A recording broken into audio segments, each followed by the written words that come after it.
And hello, everybody. Good morning. Welcome. How you doing, guys? G'day.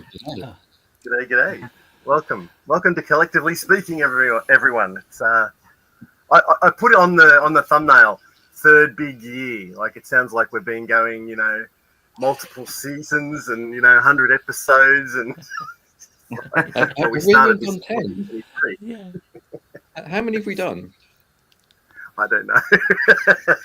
We haven't done 10. Let's put it that way. Yeah, maybe about 7 or 8, maybe. Oh, my camera's gone already. Oh, look at that. Put another. Oh. Yeah, Oh, there you go. That was quick. You threatened it with some water. But no, so it's just like, it started in 2023 and it's just like now 2025 and I can't believe that time goes by just so fast. It's incredible. But it's groovy. It's excellent to have you all here. No, pleasure. Love it. Yeah, me too. Love doing it. How you all been? Like, been busy? Too busy, yeah. Too busy, yeah. I say too busy. It's coming up to the job I do. It's coming up to the end of the contract, so it's always really crazy at the end of a contract. So you've got to tie up loose ends and make sure you hit your targets and blah blah blah blah blah. So yeah, plenty of work going on. But other than that, all good. Excellent.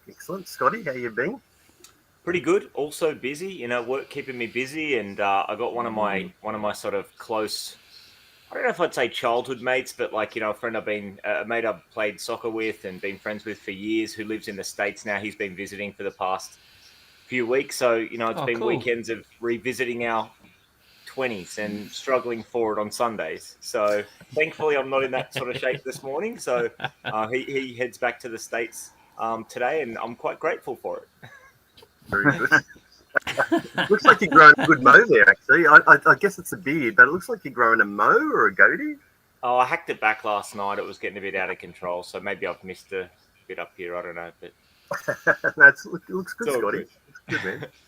Dave, how you been?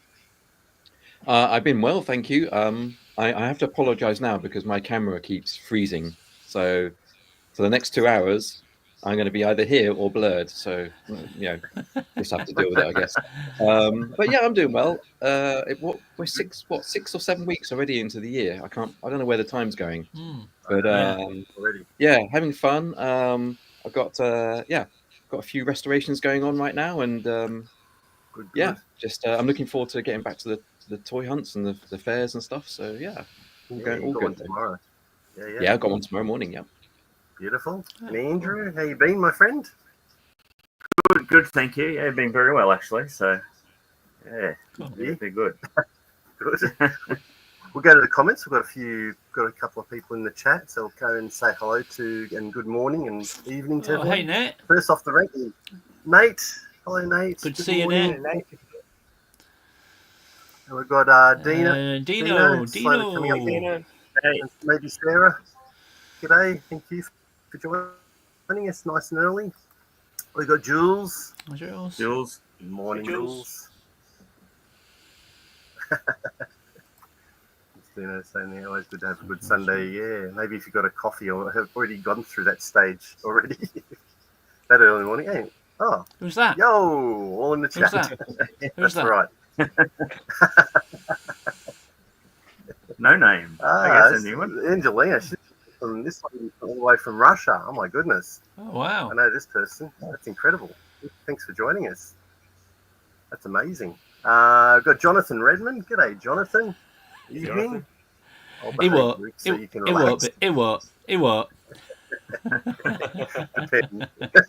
Depends what you say he's watching. Yeah. It won't take him long. Is DCB June. Oh, DCB June. Good evening, gents. Looking forward to this. I have to say hello to you very DCB. much. Behave, Dave. Shout, open the door and shout, Dave. Hey, Jumpy. That's all right. Shout it to the heavens. Hello, Jumpy. Thank you very much for joining us, Jumpy. And we've got Scotty there. Scotty's with us. Yeah.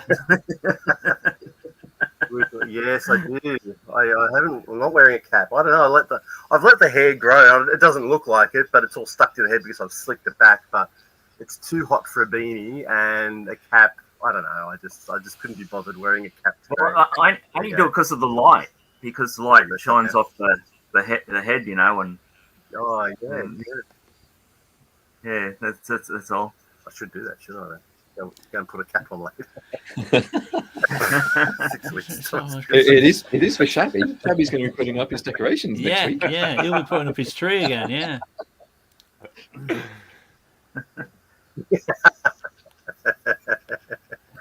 That's right. yeah. Thank you. Thanks, Angeline, for popping in. Yeah, have a good Saturday night over there. Everyone's just saying good morning and evening to each other there. And we've got for Dave, Yeah, it amazing was. tour. Oh yeah, It was we'll Dino. look at that Yeah, later. it was. Chat about that. Yeah. That was a fun evening because, I didn't realise. actually, you know how that started, right? It was on this very last episode of this, of yeah. this live stream. Ed was on, wasn't he? Ooh, And I that's just sort of, I just said, hey, Ed, when you're over at Sandown, maybe we can meet up and what have you. And we managed to find a slot for him because those guys had a manic week. They'd done like 10 days in a row, just traveling all over Europe. Ooh. They ended up in the UK. They were heading to Sandown. So that night before Sandown, Friday evening, they eventually arrived, very hungry. So we went to the local curry house, had a few beers, came back to the room here, and they all have fun. Oh, there goes my camera again. Yeah, we all had fun, and they all had their cameras out, and Ed did a little interview and took some shots, and then came out. I thought it came out all right, actually. Did Yeah. No, Yeah, it was good. excellent. Yeah, it was excellent.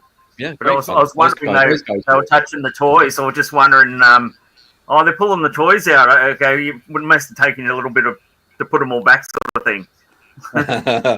It's like, well, whenever you do a stream, if you pull stuff out, and then by the end of the stream, the room is a mess. Yeah. Isn't it? It was like that a little bit. Can I just ask though, Dave? At one point, it looked like there was a hell of a lot of people in that room. At any point, were you like that? Something's going to get knocked or pushed over, or you like trying to look at everyone. No, there. How many were there? There must have been 6 or They 7. looked at like half a dozen. Yeah. I'd have been so nervous that something's going to get knocked or. But you know what? Yeah. They're all collectors. They know what the deal is, so they're being respectful. So I didn't have any issues or worries about that at all. No problem. With that Computer Warriors computer, was that the first time you opened it up actually and set it all out? No, that was probably the second time. The first time was when I initially got it, just to check it was all there and just to sort of see how it looked. But I don't open it very often. It just sat behind me on the. Yeah, that's what I thought. I was going, he's opening it up. He goes, this, and I thought, I don't think he's opened this before. He doesn't know what he's talking about. What a fraud! No, it's not that. I just sort of go because we know you're pretty mint with the collection, and I go, I don't think he's opened it. No, not only. I only opened it when I first got it just to check it's all good and just to play with it a bit. But it's been sat here. I'd love to have it all set up, but I don't have the space. So one day. So Dave, was that like day 10 of their Problem sort of for all 11 or of us, 12 day trip? That's towards the end. It was near the end because that was the Friday. Saturday was Sandown, and then I think Ed's actually done released his Sandown video now as well. Yeah. And then afterwards they went to another toy fair, I believe. Oh no, it was Greco's birthday, so they celebrated that Saturday evening. Then Sunday, some of them then went on to, I think it was a London toy shop fair, I think. And the American guys, Greco and Narc, traveled back to the States. And I think that was the last day then, Sunday. And how were their energy levels when they arrived? Because I can just imagine like 10 days into a trip like that, they'd be running on fumes a bit at that point. You know what? They were on top form, absolute top form. That's great. I don't know. I was knackered. I was knackered by the end of that evening, and they were on top form. Saturday morning, they were up bright and early, and I met them at the fair, and they were fine. I don't know how they managed to do it. I guess they were just running on the fumes of the toy hunt, basically. So it was great to meet up with them. It was actually really nice to meet up with Narc and Greco, because I've been watching those guys for years. So it was quite surreal to have them here. It was like sometimes you have to pinch yourself and go, there's Narc and Greco here. It's really odd. Oh, I can imagine. No, it was really cool. Yeah, it made for a great video, and like Well, there was a good chunk of that video was in your collection room, and it was just it was cool to see a lot of those awesome bits and pieces that I've not seen previously on your channel too much. Yeah, You know? yeah. There's always something new to see when you see Dave's room, isn't there? Oh, definitely. Yeah, well, I don't do it. I've never done a room tour, so yeah, I like to keep things kind of just hidden away a little bit, and then see they come out every now and then. But yeah, because on that day they'd been to Portsmouth, which is on the south coast of the UK, and they'd visited the Vintage Toy Monster, which is a great shop. So yeah, that was the first half of the video, them visiting the shop. I need to go back there. I went on their opening day, and I haven't been back since. But I need to go back to them because they're great. I meet them at the fairs, the guys that run that shop. But yeah, it'd be good to go back down to Portsmouth and see them. Yeah, it looks like you guys have some amazing stores dotted around the UK. I mean, based on from what I've seen of Toy Shop on tour and shows like that.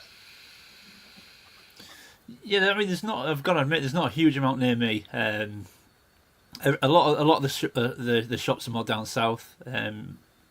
Maybe 3-4 hours from me, which I guess to some people is not a lot. But I mean, I'm not going to drive for 6 hours there and back just to go to a toy shop. That sounds crazy, but there's nothing really local to where I am. But I think Dave's got quite a few near him. But yeah, they mostly seem down south.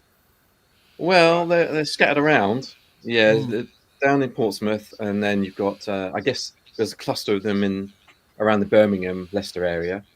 Yeah, how far is Leicester Vintage from you, Dave? Oh, that's probably 2.5 hours drive. Oh, is it? Right. Yeah, so it is a bit of a drive to get to Leicester. Yeah. Yeah. You guys seem to do pretty well though for toy shops and toy fairs, and I know you guys have to travel a little bit to you. Driving 3 hours is probably no big deal, but yeah.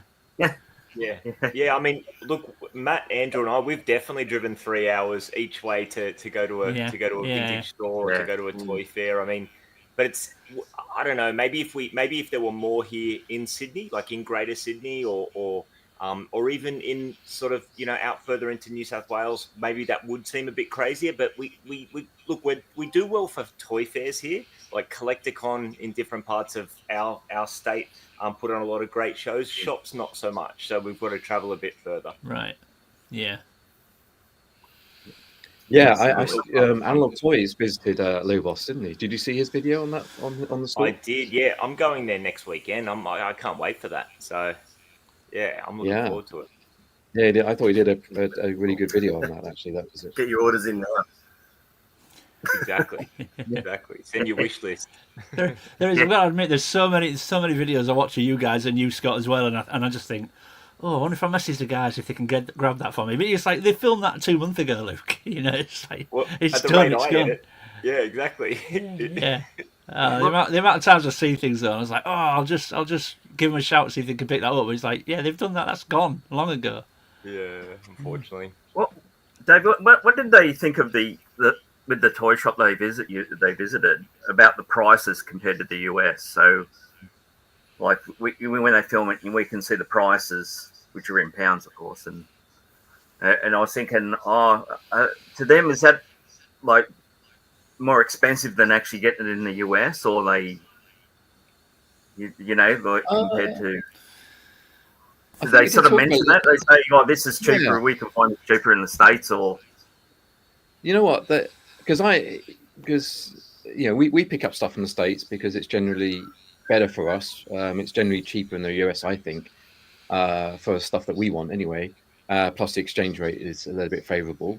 But so I do think for them maybe it's going to be more expensive. But we did talk about that a little bit about that at the Curry House, and they seem to think they got some really good bargains. Now it might be that they're looking for stuff that you don't normally see in the US. Yeah. So because I'm normally buying stuff that I don't see here in the UK from the US. They're obviously taking the opportunity to find whatever they can in Europe and the UK that they wouldn't normally see there. So yeah, they seem to be really happy with the prices. So yeah, there you go. it's a strange one though, because I mean you'll be able to jump in on this, Dave, because it's sort of more your thing than it is mine. But me and Steve Darby were having a chat only last week, because he's got chatting to a guy in the States and he's considering moving on his Palatoy Roboskull. Now, I'm in a couple of Action Force groups. You guys are probably familiar with it as well, but I do see Roboskulls. At some point, I intend to get one. But at this point, people still seem to be advising for loose ones around the 350 mark. And I'm like, okay, right, yeah, that's kind of what you're seeing for in the UK. But guys in the States, and I'm assuming because it's a Palatoy thing, they must be very difficult to get over there. But Steve was talking to a guy who was like, ideally, I'd like to get one. I don't want to pay any more than $800. Oh, sorry? Wow. And you're like, well, $800, you do the conversion, $800 was coming out at 620 quid. Yeah. You're like, what? And he thought that was a good deal. He was like, if I can get one for this, I will.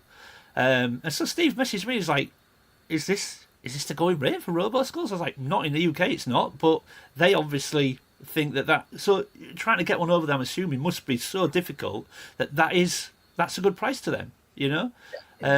If somebody said to me, you can have my Roboskull for 620 quid, I'd be like, no thanks, you know.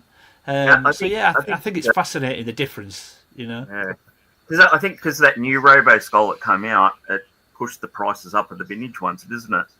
Yeah, well, yeah. I mean, I looked for a bit, so maybe the vintage ones are a little bit more pricey now. But I was advised about 2 months ago, don't pay any more than $350 for one, and that was in an Action Force group, you know. Yeah, 350 is probably about right. I the thing about anything Action Force, right, really in the States, is probably fairly difficult to get hold of because I think it's only within the last 4 years or whatever that the US has even really become really aware of it. Yeah. And so there's probably not that much of it floating around. It's only now that people are beginning to import the stuff that it's becoming more available in the States. So yeah, but that surprises me. Yeah, 350, but 600 equivalent. I would never be paying that. Yeah, for one. Yeah, about 620 it came out at. Yeah, and that's before shipping. That's before shipping, I guess. Mm-hmm. So I mean, what would it be to ship it there? Yeah. You'd be another 30 quid on top, easy. Yeah. Yeah, that's crazy.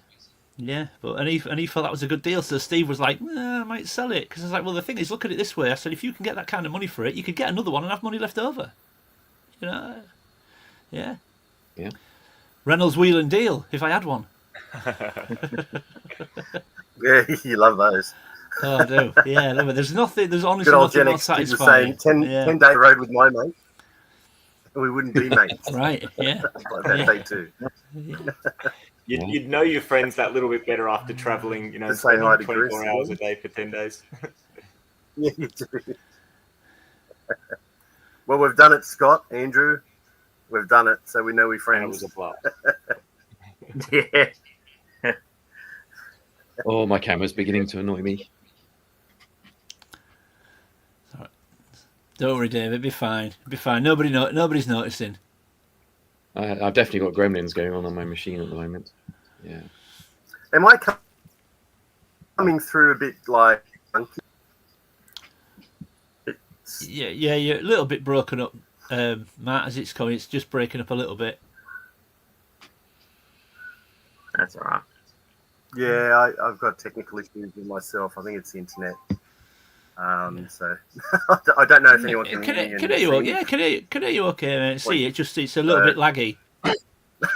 Okay. Okay. Yeah. On this end, like I keep all the screens, all 5 of us, all the circles start going around, and I'm not getting that. I kind of only get half the conversation. So I'm like, that's good. Okay, well I'll just keep talking. Yeah. God. Well, I don't want to talk all that much. Do you guys would you like to show any toys, recent additions to your collections while we're all here in our toy rooms? Sure. I've got a Who'd few like to bits. go I mean, first? the I will guys can nominate go. I've got Dave a while few his bits. camera's working. Yeah. Yeah. While it's on. While it's on. Okay. You want me to go first? All right. Yeah. So Go. Are these all pickups this year? Yeah, these all pickups from this year, apart from one that arrived over Christmas. Thanks. So I've been collecting LGN June. I finally managed to pick up the last figure, which is Stilgar. Yep. So here's the final one, and of course he has got his accessories and stuff. That means Very it. nice. He's got my Come with camera. the Come helmet. on. Sorry, keep going, this is Dave. really- Keep going. It's really gonna. It's really gonna annoy me. Yeah, here we go. You're So yeah, back. so I've got still. So this means now I've got the 6 Yes. figures. So I'm on. Oh, I'm on the cool. way.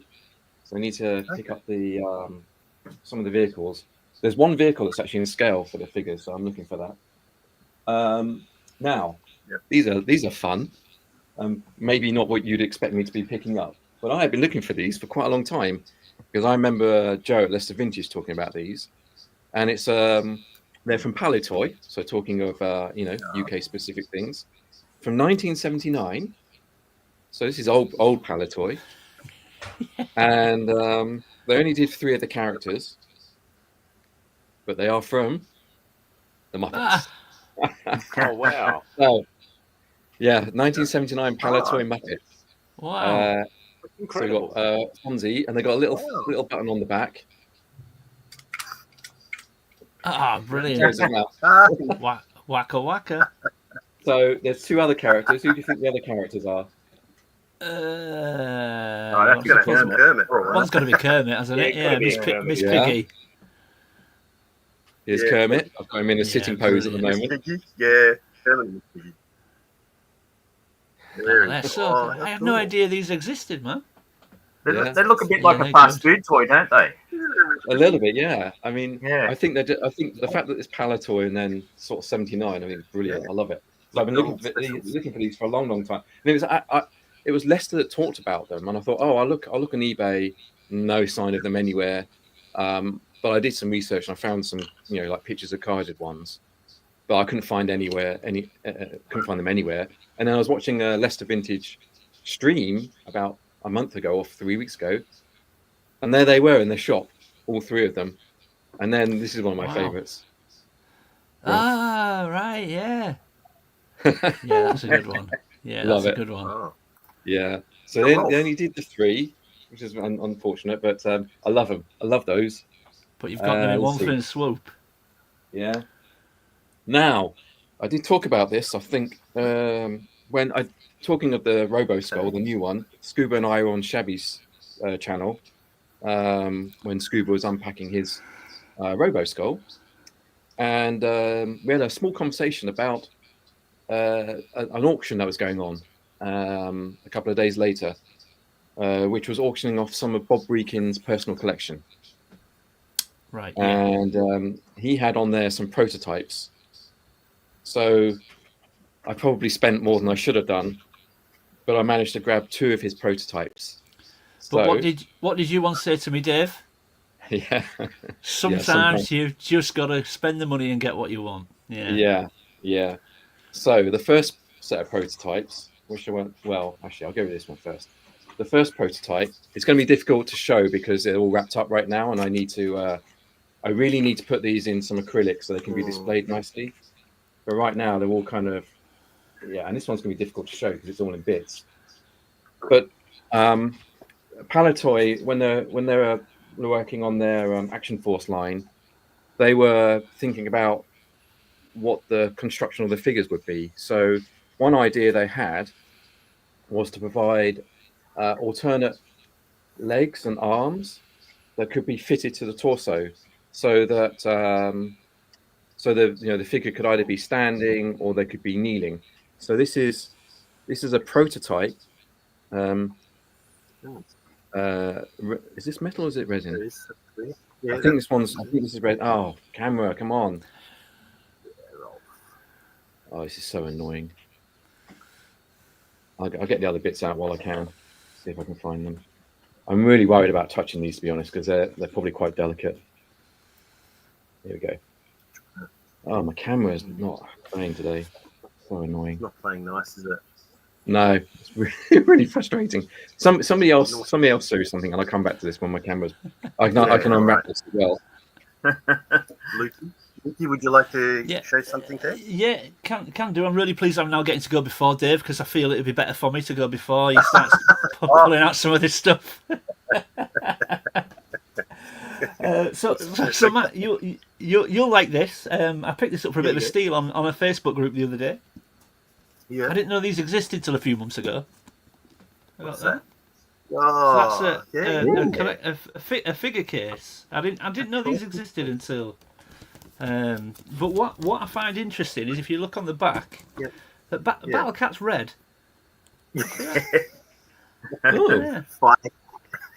it's like a red Battle Cat, which I think is yellow Yeah, stripes. just chucking in random But- colours. Yeah, but I think there's another one of these, isn't there? Yellow one, which is a bit bigger. The yellow one. But I think Yeah. that's awesome. I picked that up for £25, so I was really pleased with that. That's really cool. That's interesting. It's like the artwork was done before the figures were released for that case. Or Mate, I something. mean, I'm not sure if there's a 1984. So what's that, Matt? 2 years after it was released, is that right? Yeah, two The line? years. Yeah, that's right. After the toy line was released. Yeah. Yeah. So It's this interesting. one is Matt is very relieved that I've got this now. ooh. But this is in great shape. I Well mean, done, usually you've got a big crease across the back there where the flat, but there's Yeah. nothing there. It's in really good shape. So really pleased to get that one. This I'm an influencer and I didn't even know it. So I've just picked up this guy, which again I know Matt will enjoy. So who's this one? Waspback. So Sector's Waspbacks. However, I've got this guy like three times now, but I had to buy him. I've already got this guy, but I had to buy him to get this. Ooh, nice. Oh. Trying to find Winged with both wings has been a nightmare. But You've got him. unfortunately, I had to buy this guy to get it because the guy won't separate them. So I've got a Waspbacks to sell on, but I've got the other guy, Winged I think it's called, isn't it? And one, I've only got two things left. One line I'm now picking up a little bit as well is Thundercats. But there's a bit of an interesting story behind this one, so I don't know how well this is coming through. But does his torso look a different colour to his arms and legs? Yeah, he Yeah, looks, it does. looks Can you fantastic. see? Okay. So apparently, now I've been reading up because I've that'll show on the channel because I've actually got a guidebook for Thundercats now. So apparently there was no official guidebooks ever released for Thundercat toys. So I've now got an unofficial guidebook. But the factory that this particular version was made in, they used a paint that over time goes green. Now I don't know if it's coming through that well, but it's gone like a kind of weird green colour. A bit like white toys go yellow, but this is now officially recognised as a variant, even though it's just a paint that goes a funny colour over time. It's actually in the book as a recognised variant, and this is called the Lion-O Green Torso variant. Wow. And it's got a slightly different face sculpt to the standard one, but I picked this up on eBay for like £12. So, yeah, so I was really pleased with that. Hang on a minute, Luke. So just say that again. That which paint bit? has discoloured over the years. Yeah, Is that what you're saying? And that's now a variant. it's officially recognised as a variant. Yeah. In Really? fact, I should have. Yeah. I'm gonna say something that might offend you. Go for it. Oh no, my camera's gone now as well. I can't believe that a faded figure is now a variant. Yeah. Yeah. I mean, what I should have done, I should have got my guidebook and showed you it in the guidebook. It is officially in the guidebook as an officially recognised as a variant. And it's got its own name and everything. I'm amazed. I'm amazed. Yeah, true. And the other one is I've got this guy. So I don't know if you'll be able to see it, but the cat in the cartoon. So this is Linkzone. In the cartoon, Linkzone's blind, and the standard release of the figure has got red eyes with nothing else painted on it. But I don't know if it's coming through. But this guy's got painted eyes on, so you can actually get a version with painted eyes and without painted eyes. So I've just picked up this guy recently. I don't know if you can just see he's got black painted eyes on, just pupils there. I don't know if you can see it. Yeah. So, yeah, so that's me. That's me done. Okay, well, that's very cool. So you finally got Winged. That's good. Finally, I'm one step closer to completing the sectors. Yeah. So Sectors. So, Luke, question for you about sectors. Just you made me think of this because you mentioned that it was the third time you'd picked up that same figure. Knowing that bugs are always in colonies, they're not solo. Like, does the sectors line have like a horde trooper, like an army build villain figure, or? Not really. There was 9 figures released, and they're all, I think. Well, there's 4 bad guys, 4 good guys, and there isn't really a figure that you would class as you would get that as an army builder. Do you know what I mean? I mean, there's. Like a trooper. I suppose the only one I would do it with, and I mean it's the same figure, but there's 4 bad guys, 4 good guys, but there's 9 figures, and that's because you get 2 Prince Dargons. So if I was going to army build anyone, I'd probably army build Prince Dargon Night Fighting because he's got all the silver armor on, and I think he would probably be the most suitable for it. But other than that, no, there isn't one that you would probably do that with. But trying to get the 4 little bug sidekicks, and like you end up just buying more figures because you've got to, most people won't separate them, so you end up buying multiples of a figure to get a bug, So I'm one giant ride-on bug away from completing it, and then I've got a few figures that just need some accessories, but I'm almost there. That's amazing. Very cool. I think it wasn't until Zika released the line, or tried to release the line when was it? 2015. But they're only 4-inch, 3.5, 4-inch, and then they released the newer ones. Yeah, they released troop builders in that, but sadly, they're way too small for this line to fit in. So yeah, anyway. Looks like Dino through the week he popped into an op shop, and I've seen that post. He sort of got a couple of sectors there. Yeah, you got the sector on and the bug. But I think awesome. The guy below me, I think, is starting to get into sectors as well, Lukey. So maybe we need to arrange just one of those spare boss packs. I've got 3. I mean, I've got a few figures now that I can move on. Yeah, I mean, I know Scott likes to get them complete. That's a point, actually, Scotty. I mean, are these figures would these interest you?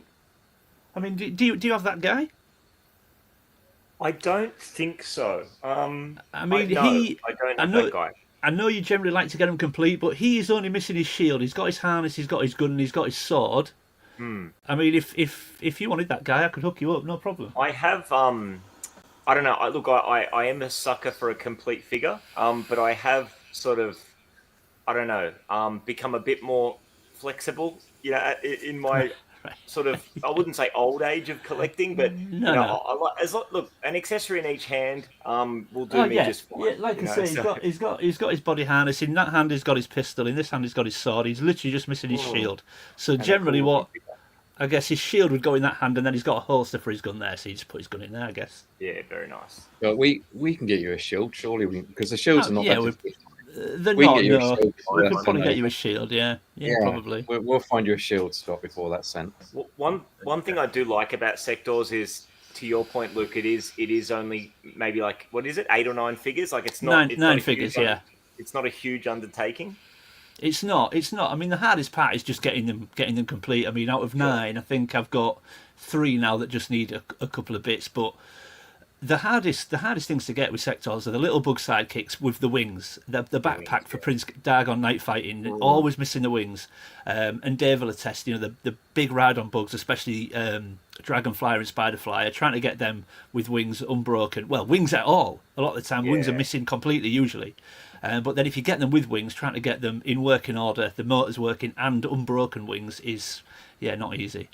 The wings are quite fragile, aren't they? Really fragile, yeah. Or maybe it was because a lot of kids were sadistic and they were used to pulling wings off flies. That's what it is. That was the variant. It was called Para Walk instead of Para Fly. Yeah. That's such a bad dad joke, sorry.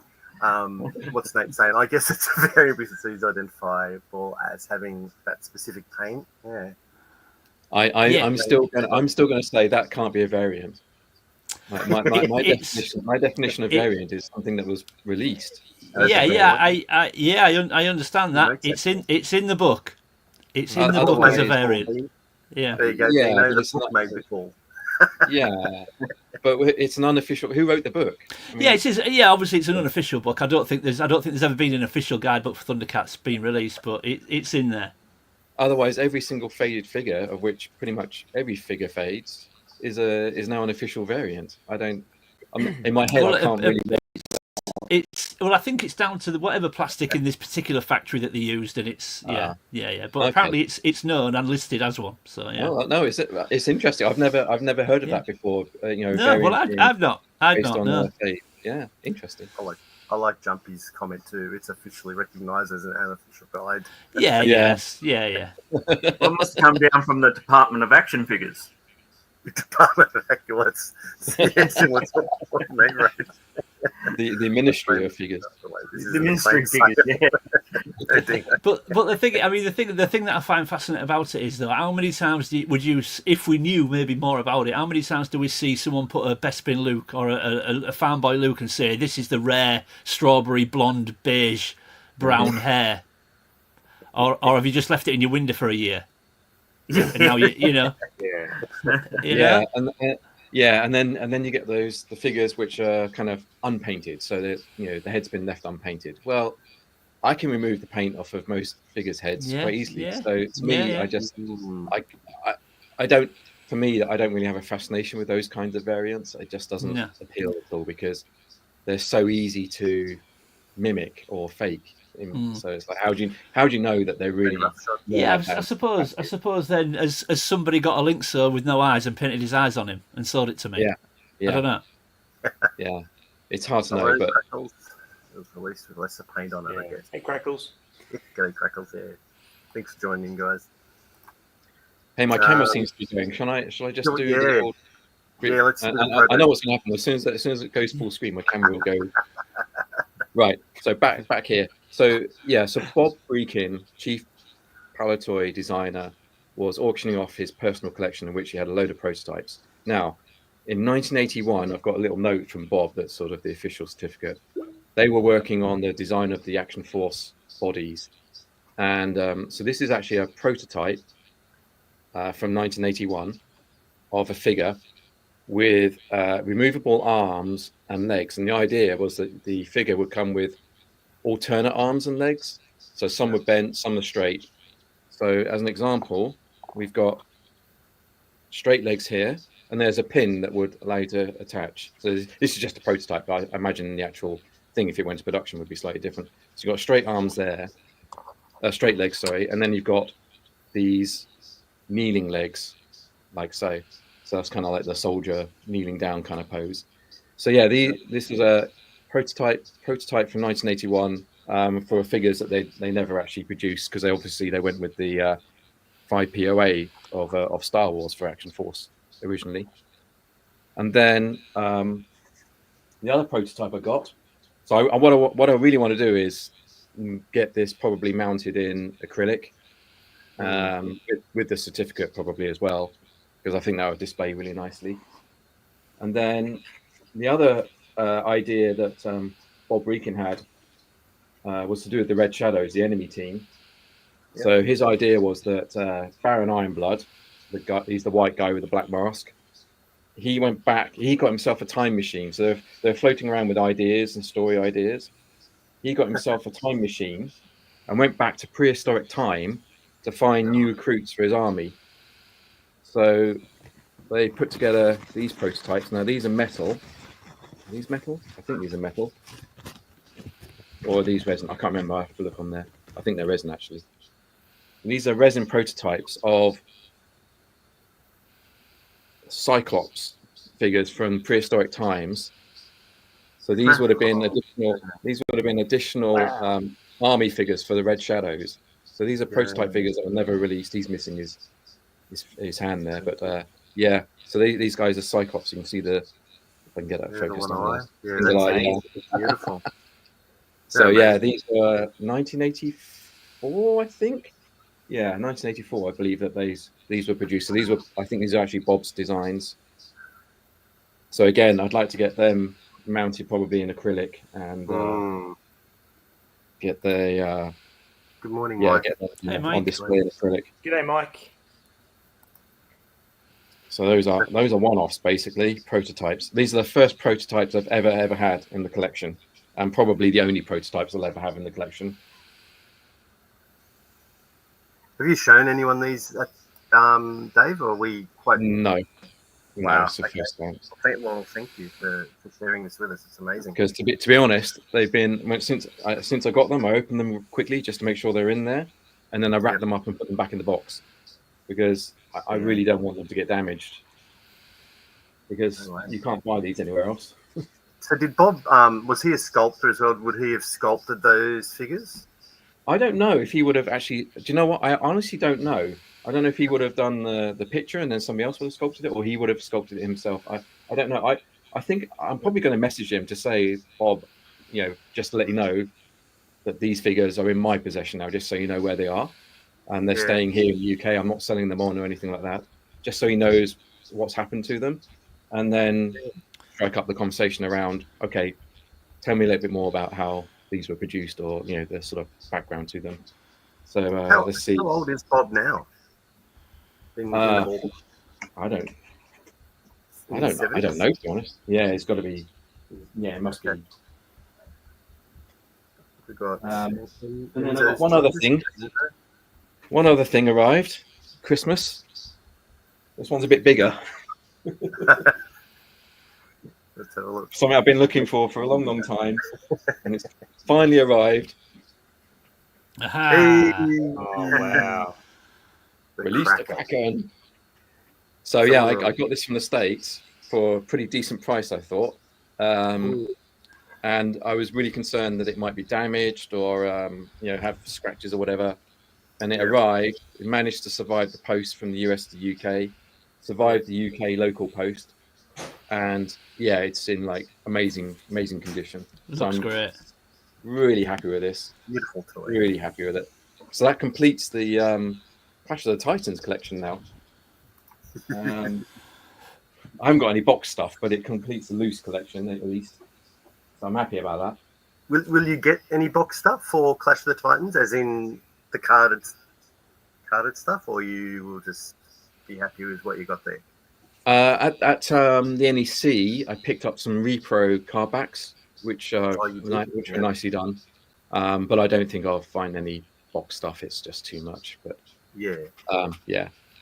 But I've got a little thing coming though, haven't I, Matt, from yourself? Oh, yeah. Clash of the Titans related. Yeah, I hope it all turns out well. Yeah. Like I thought they might flat pack that for you, but it sounds like I'm not really sure how it's going to go together. But when you see pictures, you go, "Oh, that looks like it's just something you kind of slip into some like cardboard." And but yeah, I don't know. I hope it all works out well, and it looks great. It looks great in the pictures. So anyway, that'll be amazing for a display. You're going to have to then like rearrange your toy room, Dave, around it. Yeah, exactly. Yeah, sorry, just to answer that question, Jumpy. The face sculpt is very different on it. The face sculpt's very different to the standard release, and the hair colour is different, but they seem to have focused on the torso colour in the book. They've described it as they've focused on the torso colour rather than called it something different based on his face sculpt, but his face sculpt's very different as well. So I guess it is a variant regardless of what's happened to his torso, but that's how they've described it in the book. Yeah, that's what they focused on. I like Nate's comment is like, Dino, my collection is almost exclusively variants. Well, it's a strange. I mean, I suppose now Dave's brought it up. It is a strange thing because how many figures do we say it's a colour variant? How many do we get that say that? There's a lot. So I suppose we could sort of say, well, are any of them then, if that's the case, variants? I don't know. It's an interesting topic now. Now Dave's sort of brought it up. Yeah. Well, but they were painted. I mean, they were released at the factory in different colour paints, but for a paint to fade over time into a different colour seems a bit. For me, it's a bit of a stretch to say it's a variant. I guess it is, but then how do we determine? There's figures that have. I've got a BA figure that I think is an 18 variant. That's got yellow socks. Well, that's just paint. And how do we know that it starts as orange and then fade to yellow because it's been left in sun? But we're now classing it as a variant, or I'm treating it as such. I guess we don't know, do we? That's just paint. There's nothing different about the figure. That is just paint colour. So again, but we're happy to call that a variant. I don't know, strange, but regardless, his face is different. Let's leave it at that.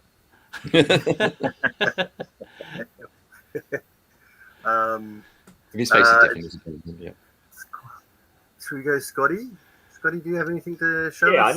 I never like to follow Dave, but I do have some things that I want to show while he's joining us. Next time, I'm going to make Dave last. But then the problem, and then we all show next it. time, I won't get an invite next time. It will just happen without me. No, we love your stuff, Dave. Yeah. Dave should show his stuff last in future, I think. Yeah, bring it home with Dave. No, but then no one will watch us. They'll just go, "Come on, hurry up." Just get to Dave with you. It's like we all like different things. All of it's cool.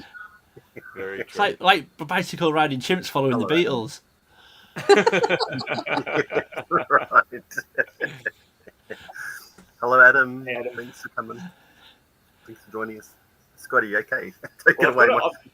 I've got a couple of things that I have shown briefly on a previous live stream. So the live stream that you and I did, Matt, to start the year. But I'd be remiss if I don't show them again, along with a couple of other pieces while we've got Dave here, so I can thank him, because Dave was kind enough to send me a couple of goodies towards the back end of last year. I suppose most notably, or what I was expecting, was a couple of Food Fighters figures. So we've got Marina, complete with the gun and the backpack, and in really, really nice condition. And probably one of my favorite Food Fighters from Mattel. I think in 1986 these guys were released. I just love this line. They never turn up in Australia. So I think on a previous Collectively Speaking, Dave was showing off a big score of Food Fighters and mentioned that some of them were upgrades and he had some spares, and he was kind enough to send these to me. And again, like, huge thanks to Dave, because I wanted these so bad that I was just like, Dave, name your price. I don't even care. Just like, shut up and take my money. And he's like, no. Postage will do, and I'll send them to you. So I really appreciate that. And then we've got Taco Terror. And Dave, correct me if I'm wrong. I think you mentioned that is do the red pistols go with the good guys and the blue the bad guys? Is that it? Oh no, pushing my memory. I can't remember. One of those is the incorrect pistol, yeah. But okay. But look, yeah, even to have one at all, let alone with a backpack and any type of pistol, is unbelievable. So I'm so stoked to have these guys, and my Food Fighters collection instantly triples. I've only got a short stack that's incomplete, so now to have these two guys join him on the shelf is awesome. But Dave didn't just leave it at the Food Fighters. He sent a couple of other awesome pieces. So my very first Palatoy item in my collection, a Palatoy Action Force, if I remember correctly, because I did look this guy up. I think he's a 1982 release. I don't know what he's called. Maybe some sort of naval officer. Yeah, well, I can't remember the exact name. I'll have to look it up. My memory's so bad. So, I mean, this is pretty cool. And again, like, Action Force is something that is not really on my radar. I mean, I love the Red Shadows. I love the Robo Skull. I love, the Kraken figure and some of those other really interesting, because a lot of what I collect is like, when you look at the lines that I collect, there's a lot of monsters and mutants and stuff like that. So all those sort of Kraken and Skeletron and all those sort of really interesting looking Red Shadows figures really appeal to me. But just to have, to have a package come from the UK, come from a good friend in Dave, and to have a little piece of the UK in there, I thought was pretty cool. So I'm stoked. He's the naval assault. Is the naval assault. Alrighty, There we go. So that was a really cool surprise. And then one more piece. Yep. Well, two more pieces, because I got the VTR sticker. G'day, but I got one of these bootleg Ninja Turtle figures on card. This is the Turtles Fighters, and I've got one of these loose. I picked one of these up at a flea market, like, I don't know, going back quite a while. So to have one now on card to display next to the loose one is really cool. That's so strange, Scott. I just missed out on a whole set of 4 last night on really? eBay of those. Yeah. But they're so dodgy, like Ratatouille, no blank card back. But but there's something great about them, though. Yeah. Oh, so, do you know where I got those from?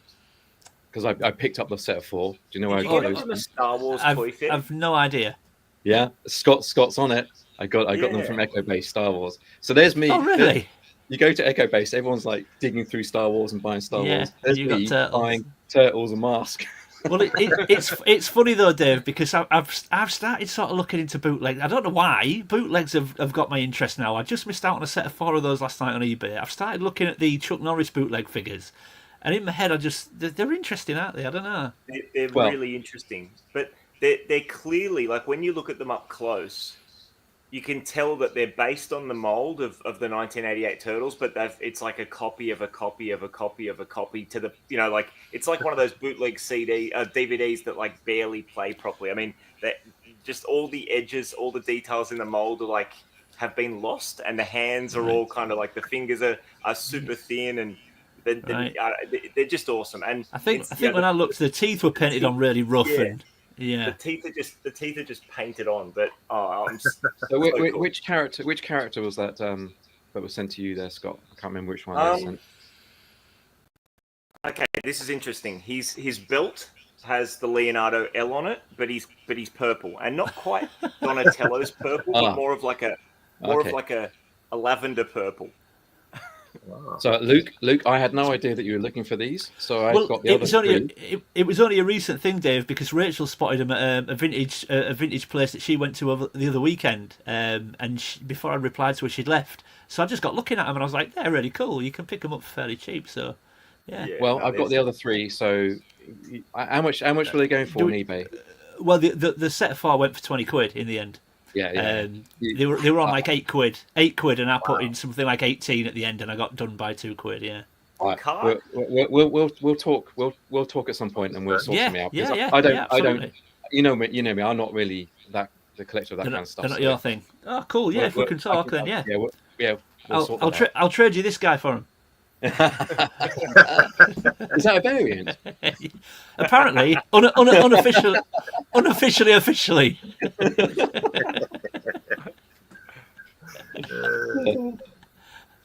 Is that's all you've got there, Scotty, for us? No, I got a few more bits and pieces. I'll continue the Sectors theme. Okay, good. I got a gift from Matt just before Christmas. Oh no, over the Christmas break, I went and saw Matt, and he hooked me up with this guy. Is this Skeeter? Is he? I think was he complete, or he was missing one thing as well? I think he's missing one thing. He's got he's got his belt and his holster, and he's got his shield. But yeah, he might have come with another accessory. I'll probably be able to tell you guys. I think he's missing a sword. Okay. Yeah. Well, yeah, he's got a holster. He's got a sheath. Yeah, not a holster. So yeah, So I was pretty stoked with that. So another one for the Sectors collection, and then just before Christmas, there was a guy on Facebook Marketplace, and I don't know if Adam's still joining us, because Adam and I both got a bunch of figures off this guy, but he was selling a huge collection of WWF Hasbro figures from the early 90s. Ooh. And at first he was trying to sell it as a lot, like just as one bulk lot, but in the end he sort of ended up splitting it up, and it was his own collection. And wow. I haven't had a lot of success on Facebook groups and Facebook Marketplace lately. I don't know. I also sometimes feel a bit skeptical, to the point where if something feels too good to be true, I just often just let it go. But this guy was so nice. I agreed on a few figures, and he ended up throwing one in as just a completely unexpected, surprise. And it was Christmas time, so yeah, super special. But I got a bunch of figures. So I got El Matador, Tito Santana. Arriba. A relatively common figure, but just sometimes when we collect different toy lines, like sometimes there'll just be a random common one that eludes you, and this one had been that one for me, and he's in really nice condition. Adam's still here. Yep. I got Ricky the Dragon Steamboat, complete with his wings or his cape or whatever. Yep. So Scott, were you a heavy watcher of wrestling then as you were growing up? Oh yeah, absolutely. So loved wrestling from the sort of early through to like the mid 90s, and this action figure line was probably like the most memorable action figure line of my childhood, because it was the last action figure line I played with. So yeah, the memories of playing with these guys are sort of more vivid than playing with the Ninja Turtles.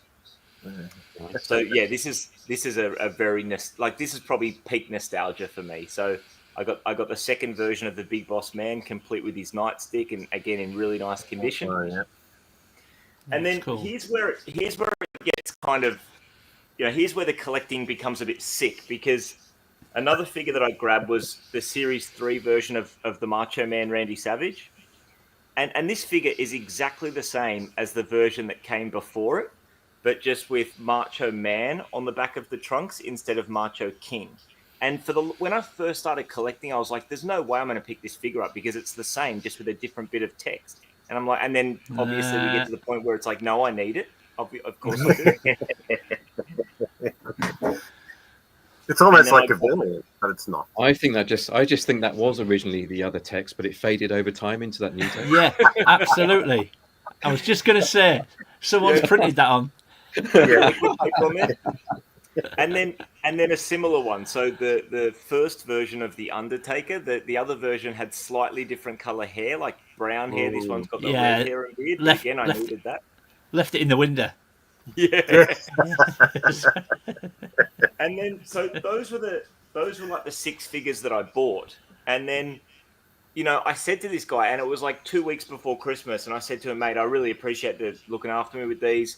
I could probably buy a bunch more, but Christmas is coming up in 2 weeks, so I probably should leave it at that. And he goes, "Oh, which other ones were you looking at?" And I said, "Oh, my Razor Ramon could do with an upgrade. That's one of my favorite wrestlers as a kid." I said, "Look, I could probably do with an upgraded Razor, but what I'll do is I'll reach out to you in the new year, and if you've still got it, then I'll grab it off you. But if someone buys it in the meantime, fair play."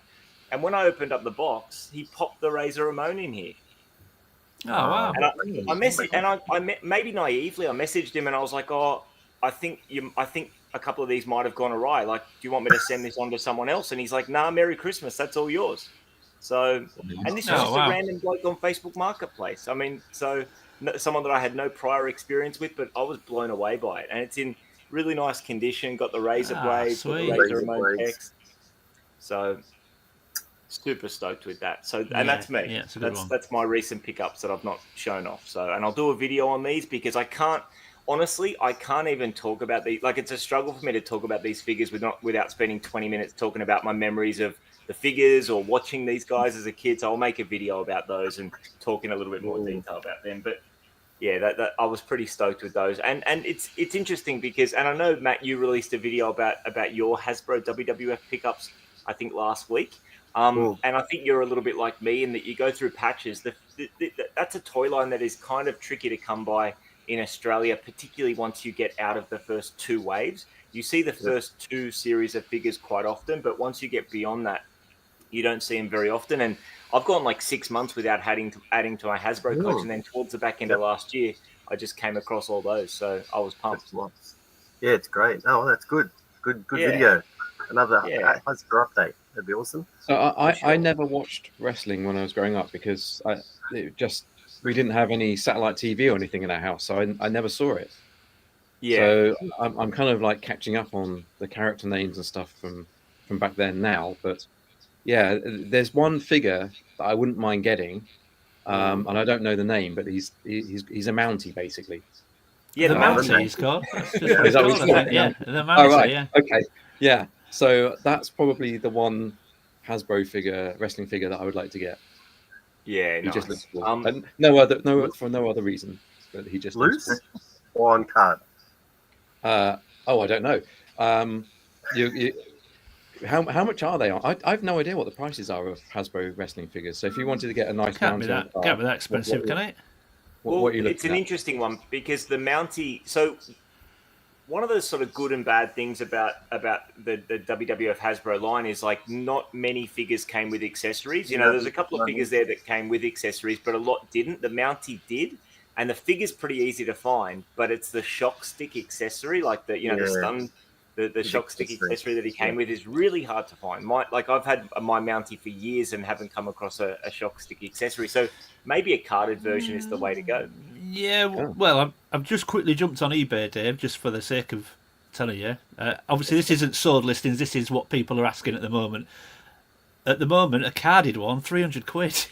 Oh, wow. Wow. Wow. That's just what someone's asking. I'm not saying that's what they sell for, Yeah. but there's one on Yeah. eBay. They want 300. For a loose one, they're next to nothing. But for a loose one with what did you say, Scott? The stick. The shop Stick. stick accessory, yeah. So there's one on eBay loose with the stick. That's 52 quid. Wow. All the others are very cheap, but no accessory. Yeah, it's all Yeah. about that accessory, and there are a Yeah. lot of repro Hasbro accessories out there. So just something I suppose to keep a close eye out for. Just you want to Yeah, I make sure mean, it's the original. Without the Very stick, good. Dave, you get one for 8 quid, but obviously with the Yeah. stick, Yeah. Anyway, Oh well. Oh, cool. Has anyone Christmas. heard of army ants? So just going to throw that out there. Just asked by I'm Nutty and I've heard of them. Yeah, I've heard of never them. really looked at them though. I've Do you got a know what? couple. Never seen Couple them. loose Never ones. seen them. I've heard of them, but never seen them in the wild. Never seen them at a toy fair. Must be a US thing because we see them on toy hunts. Like if you're watching some toy fair in the States, I've never seen them out here either in the wild. So I've picked a couple up from America, but that's about it. Have you got some? Have you, Matt? You got some? Yeah, just a couple. I don't know where they are at the moment. I was going to say, can't- I'd be intrigued to see what they look like. well, maybe how about if Andrew starts on showing us some pickups there, I'll go and try and find them briefly. I'll go and do an Andrew and run off and find them. All right then, no worries, all good. I'll make you big, Andrew. Okay, Make me big. make you big, and then you can start showing us some lovely toys.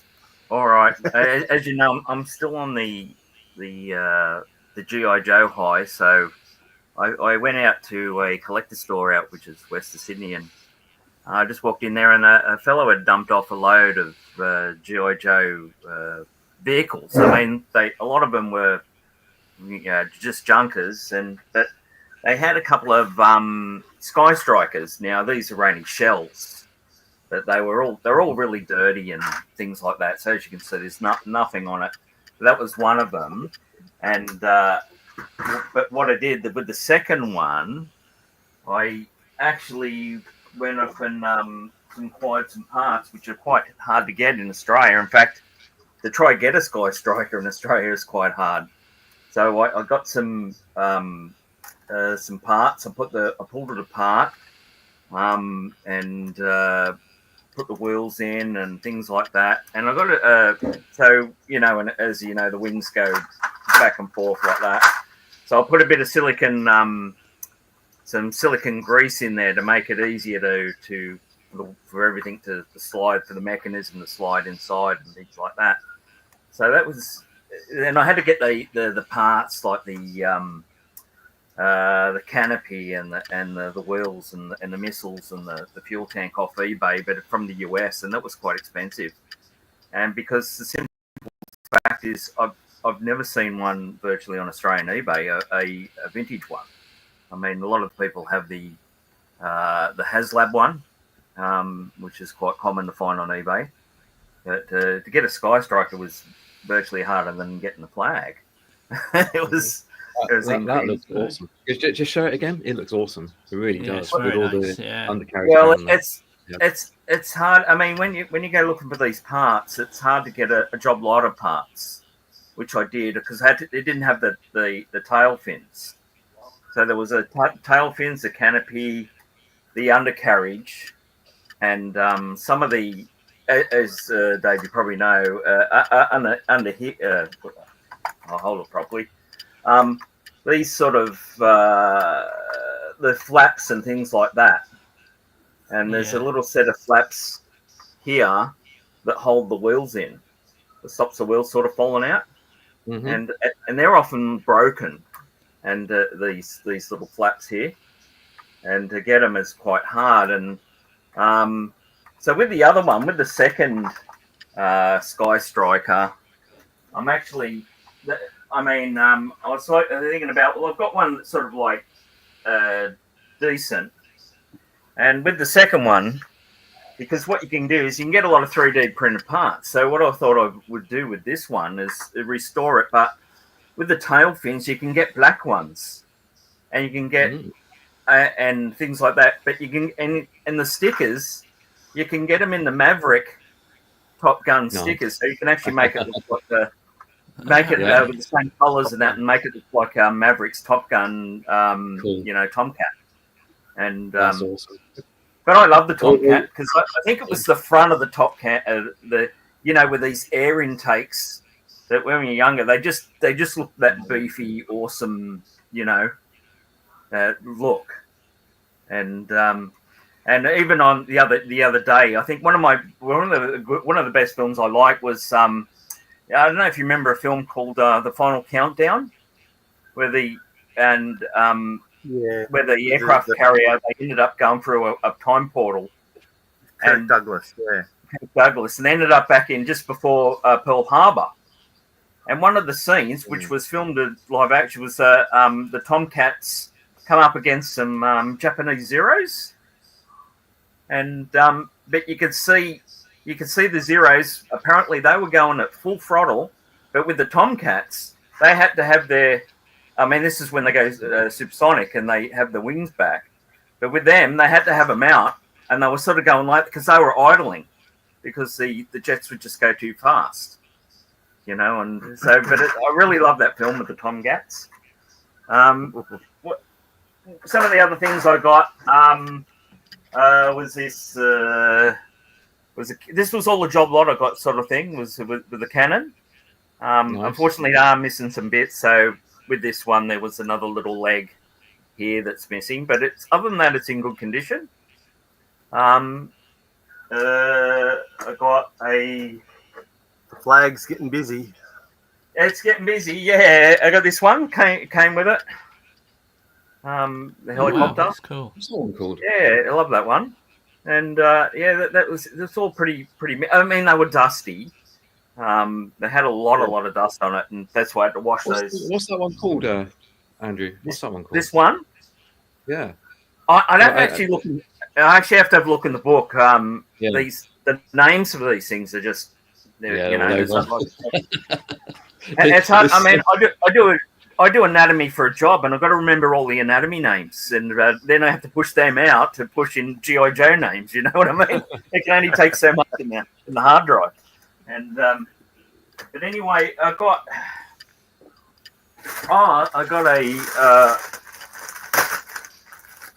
it was a junker, but it was a Tiger Force.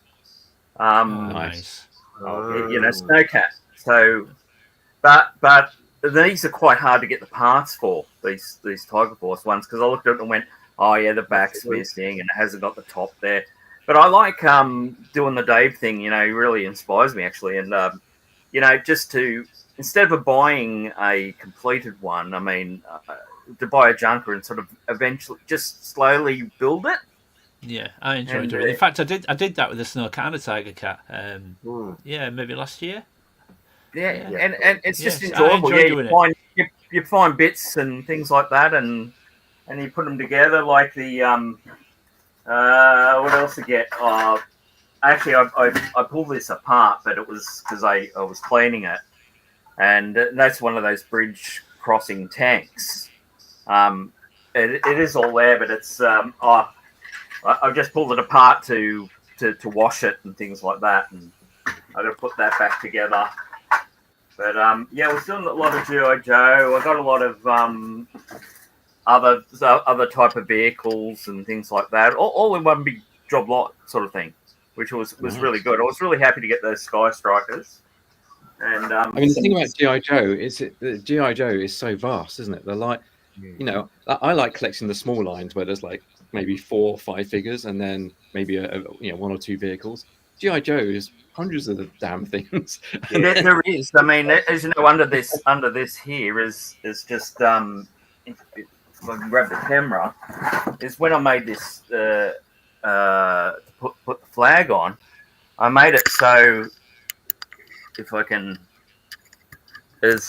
see underneath it, underneath. I made it so I could store all the vehicles. Vehicles. Wow. I'm a great cameraman, aren't I? So you're gonna need a bigger flag. Is that the shuttle one, or is that? Where am I going with this? sort of. Yeah, where are you going? Yeah, I'm trying to orientate behind me. So Anybody feeling seasick? there we go. There we That's go. Okay, so I had to get down a I bit feel like lower. I'm on this I had to build shelves underneath, and you can see under all the vehicles. But Wow. they're virtually, as you can see, it's full. And then I had to start behind me. Sorry, I'll get it over here. I'm hopeless. That's why I'm not a cameraman. Yeah. So but I put in extra I won't do it again, but I'll put in other cabinets, and I've been putting because we've got the. I was going to put different things that like all the loose Star Wars figures in there, like because I've got a lot more vintage stuff to display that's stored. And then I went, but in the meantime, I sort of went because I had the O-ring Ghostbusters car and the O-ring figures, and I went, I need to put these somewhere while I clean up, and I put them in the cabinet and go, oh, that looks great. So I just started filling it all up with G.I. Joe figures, like just the O-ring ones. And then I had, because I got like the A-Team and Dukes of Hazzard, and they're all O-rings, and so I just putting all the O-rings into one sort of set of cabinets, and it looks quite good actually. But that's what I've been filling my time in. I mean, it takes a long time you get the book and you got to match the accessories to the figure, and it just takes a lot of time doing it. And but it is enjoyable. I do enjoy it. And I'll put this camera down there. So Andrew, with the vintage GI Joe line, like, are you collecting all of the sort of years from the 80s through to the 90s, or do you have specific waves or series that you're focusing on, or you're just grabbing it all where you find it? Yeah, well, the book goes till 94. The book, I mean, that if I can just grab the books just here. It goes to 94. I mean, as you know, G.I. Joe's went straight up into the 2000s or whatever, and past that again. And this book here, so that's the 82 to 94 one, and that's a great resource book. It's got all the figures and their accessories, and all the vehicles, and it shows you all the parts that are actually loose. Hey, Phil. That you lose with Hey, it. Phil. So it's a great resource book, that one. But if I can chuck it in front of the camera again. Oh, sorry, that one there. I think Usual Mike has shown this one before. Oh, that's the Matt Palomo book. Yeah, it's a great book. Yeah, and it's awesome. It's like my new Bible, and I just take it every time I go to a collector's store or something. I have to take it with me. Because you find all these figures and everything, all their accessories are unique. Yeah. Even the handguns, like Star Wars, Han Solo's blaster. Well, they used that for like half a dozen characters. Same with the Stormtroopers, air blasters, and things like that. But with these G.I. Joes, the pistols and everything, they're all unique. Yeah. They're not standard to any of them. It's funny, Andy. It was only a couple of weeks ago. I mean, I'm not massive into G.I. Joe. I've got a tiny little representation in the room, just a handful of figures and vehicles. But I found a Tiger Force Outback for I think they were asking 25 quid. I was like, 25 quid for a Tiger Force Outback? That's crazy. It should be 4 or 5 times that. But it just said that like normal, the crutch was broken. Yeah. And yourself, it's pretty standard for crotches to be broken on them figures. But he just had like standard camo army pants on. So I looked and I thought, well, there must be another figure out of all those Action Force figures or G.I. Joe figures. There must be another figure that's just got standard camo pants on that can steal the crotch off, that I can buy for cheap and just steal the crotch. Yeah. None. All slightly different. And you think there must be hundreds of these figures. One of the figures must have just standard camo pants that I can steal the crotch off. Yeah. All different. It just it's like crazy. Yeah, it drives you nuts, and you go, bloody hell, how am I going to find these accessories or the bits and things like that? But one of them before I get on is because as you know, you can pull them apart to put the new O-ring in. So and but anyway, I got a figure called from 1992 called Slice. This one here, and as you can see, I got the arm. Anyway, I go, okay, I got the arm there. I can probably glue his joint back on and then close it back up. I turn it round, and hello, no screw. I go, I've been ripped off. And they're glued in, and that's why his arm's broken and it's still got the stud in it. But I go, and Dave, it was going to be a question for you, though. I go, have you ever come across that where they're glued together? And obviously they were awake up to the people might have been fixing them back in the day or something, and they decided there are some G.I. Joe figures, even from the early 80s, which have the screw in the back, but they're still glued. Oh, okay. So, yeah, so I think there are some of those G.I. Joe figures that, even from the factory are glued, even though they have the screw in the back. So it's frustrating because you think, oh, I'll get that. It's got loose limbs. I'll just change the O-ring, and then you can't. Yeah, I mean, I could glue for a display purpose. I could just glue his arm back in and keep it in one pose. Yeah. I wouldn't try and crack that open. You're more likely to just crack the plastic. But I think I'll just maybe possible, but. Yeah, glue it back on and glue it on and then put him in the showcase and I've got one sort of thing. But it was a shame. But yeah, man, sorry, are you showing stuff? Are you going to show? Well, I'll show those army ants. I'm just going to go through the chat because I'm way behind. So I just wanted, if that's the case, I didn't know if I was going to step on your toes by showing this before we move on. And that's something that Matt and I were quite excited when they hit the market because, as you know, we're Space 1999 fans because we grew up with it.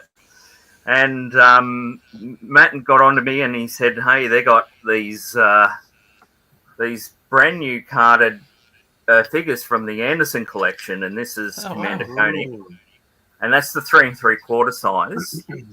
And we're very excited on that because it was with the new Eagle that they're bringing out that we've pre-ordered.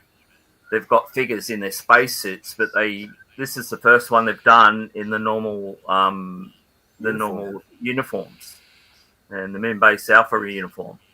But it's a little bit different with the colours because I don't know if we think it's a licensing thing, but he's sort of like his tunic thing was that it's supposed to be a dark black, and I think the color is a little bit darker for the uniform. It should have been a little bit lighter, shouldn't it, Matt?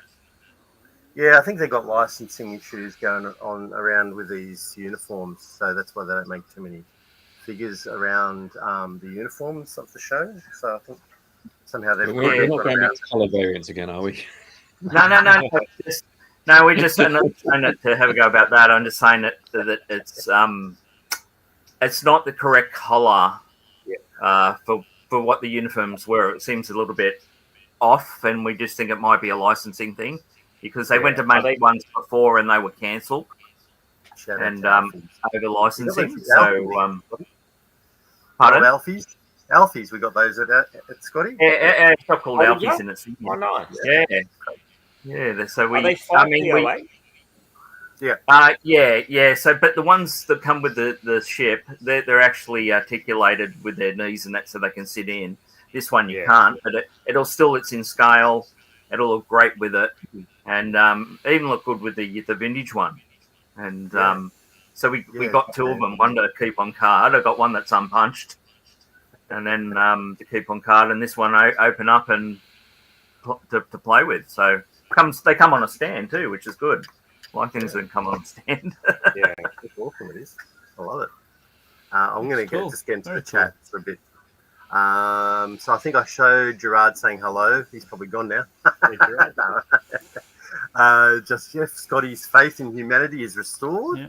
Yes, my faith in Facebook Marketplace anyway, but yes, Facebook Marketplace could be a minefield. So if you have a good experience on there, then absolutely. Doing well. Adam's going 3 green cards deep right here. On the Hasbros. Yeah, he's killing on the Hasbros. BOE. I think I did quickly say hello to BOE, but it's like a green limbs Chewbacca, an orange cape. Yeah. Hey, BOE. Yeah. I suppose the cape's a bit different because that's just colour of the material. I suppose that's a little bit different. But yeah, the legs. It's quite an interesting conversation when you think about it, really. How far you could take it, actually. Yeah. Yep. I'm probably going to start picking up LJM thumb wrestlers. next year.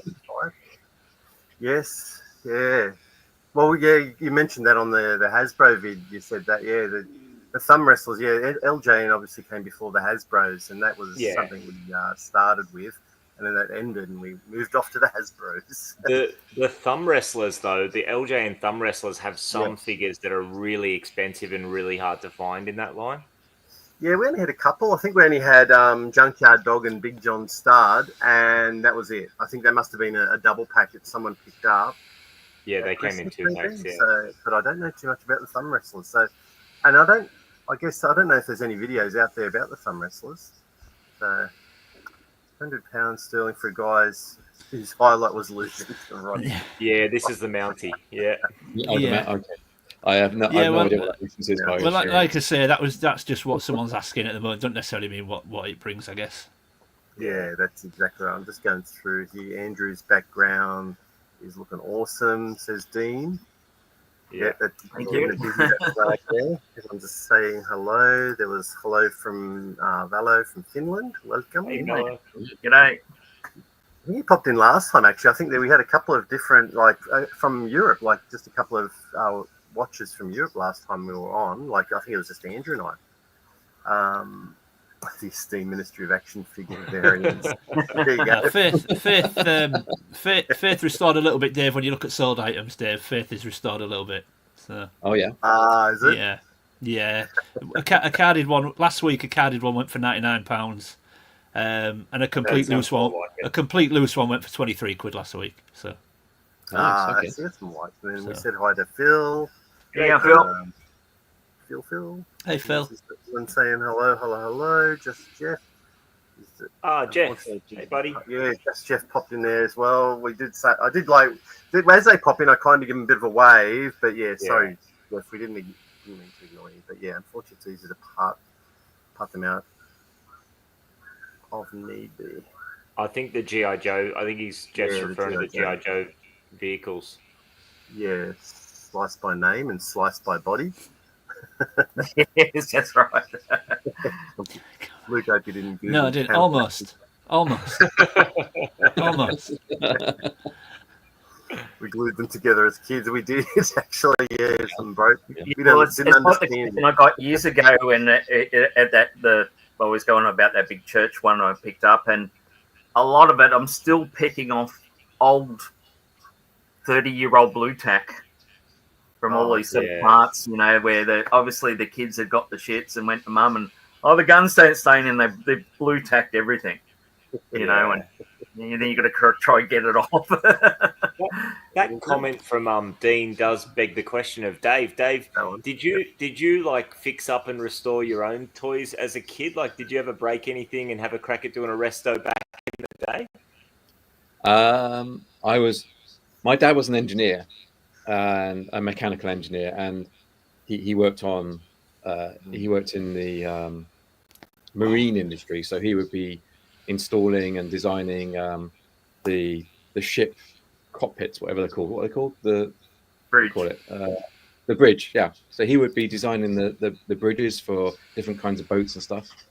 And so I got my kind of engineering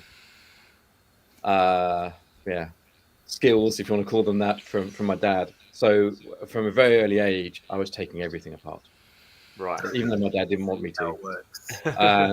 So I wanted to see how it worked. And most of the time I would put them back together, and sometimes I wouldn't put them back together. And I would leave my dad's tools lying around. So I don't remember this, but my dad said to me a few years back, you do know when you're like 8 or 9, you would leave all my like best spanners and tools in the garden, and I would go out there and I would find them all rusted, stuff like that. I didn't know what I was doing. So yeah, I was always tinkering with stuff. I didn't. What was the YouTube channel called, Dave, back then? It wouldn't have been Vintage. It would have been what, Young Toy Rush or something. Well, Yeah, well, I don't think we would have had the internet back then, but but yeah, can you imagine if we had the internet back then and we had YouTube back then in the 80s and 90s? Oh, that would have been awesome. No, we wouldn't be who we are.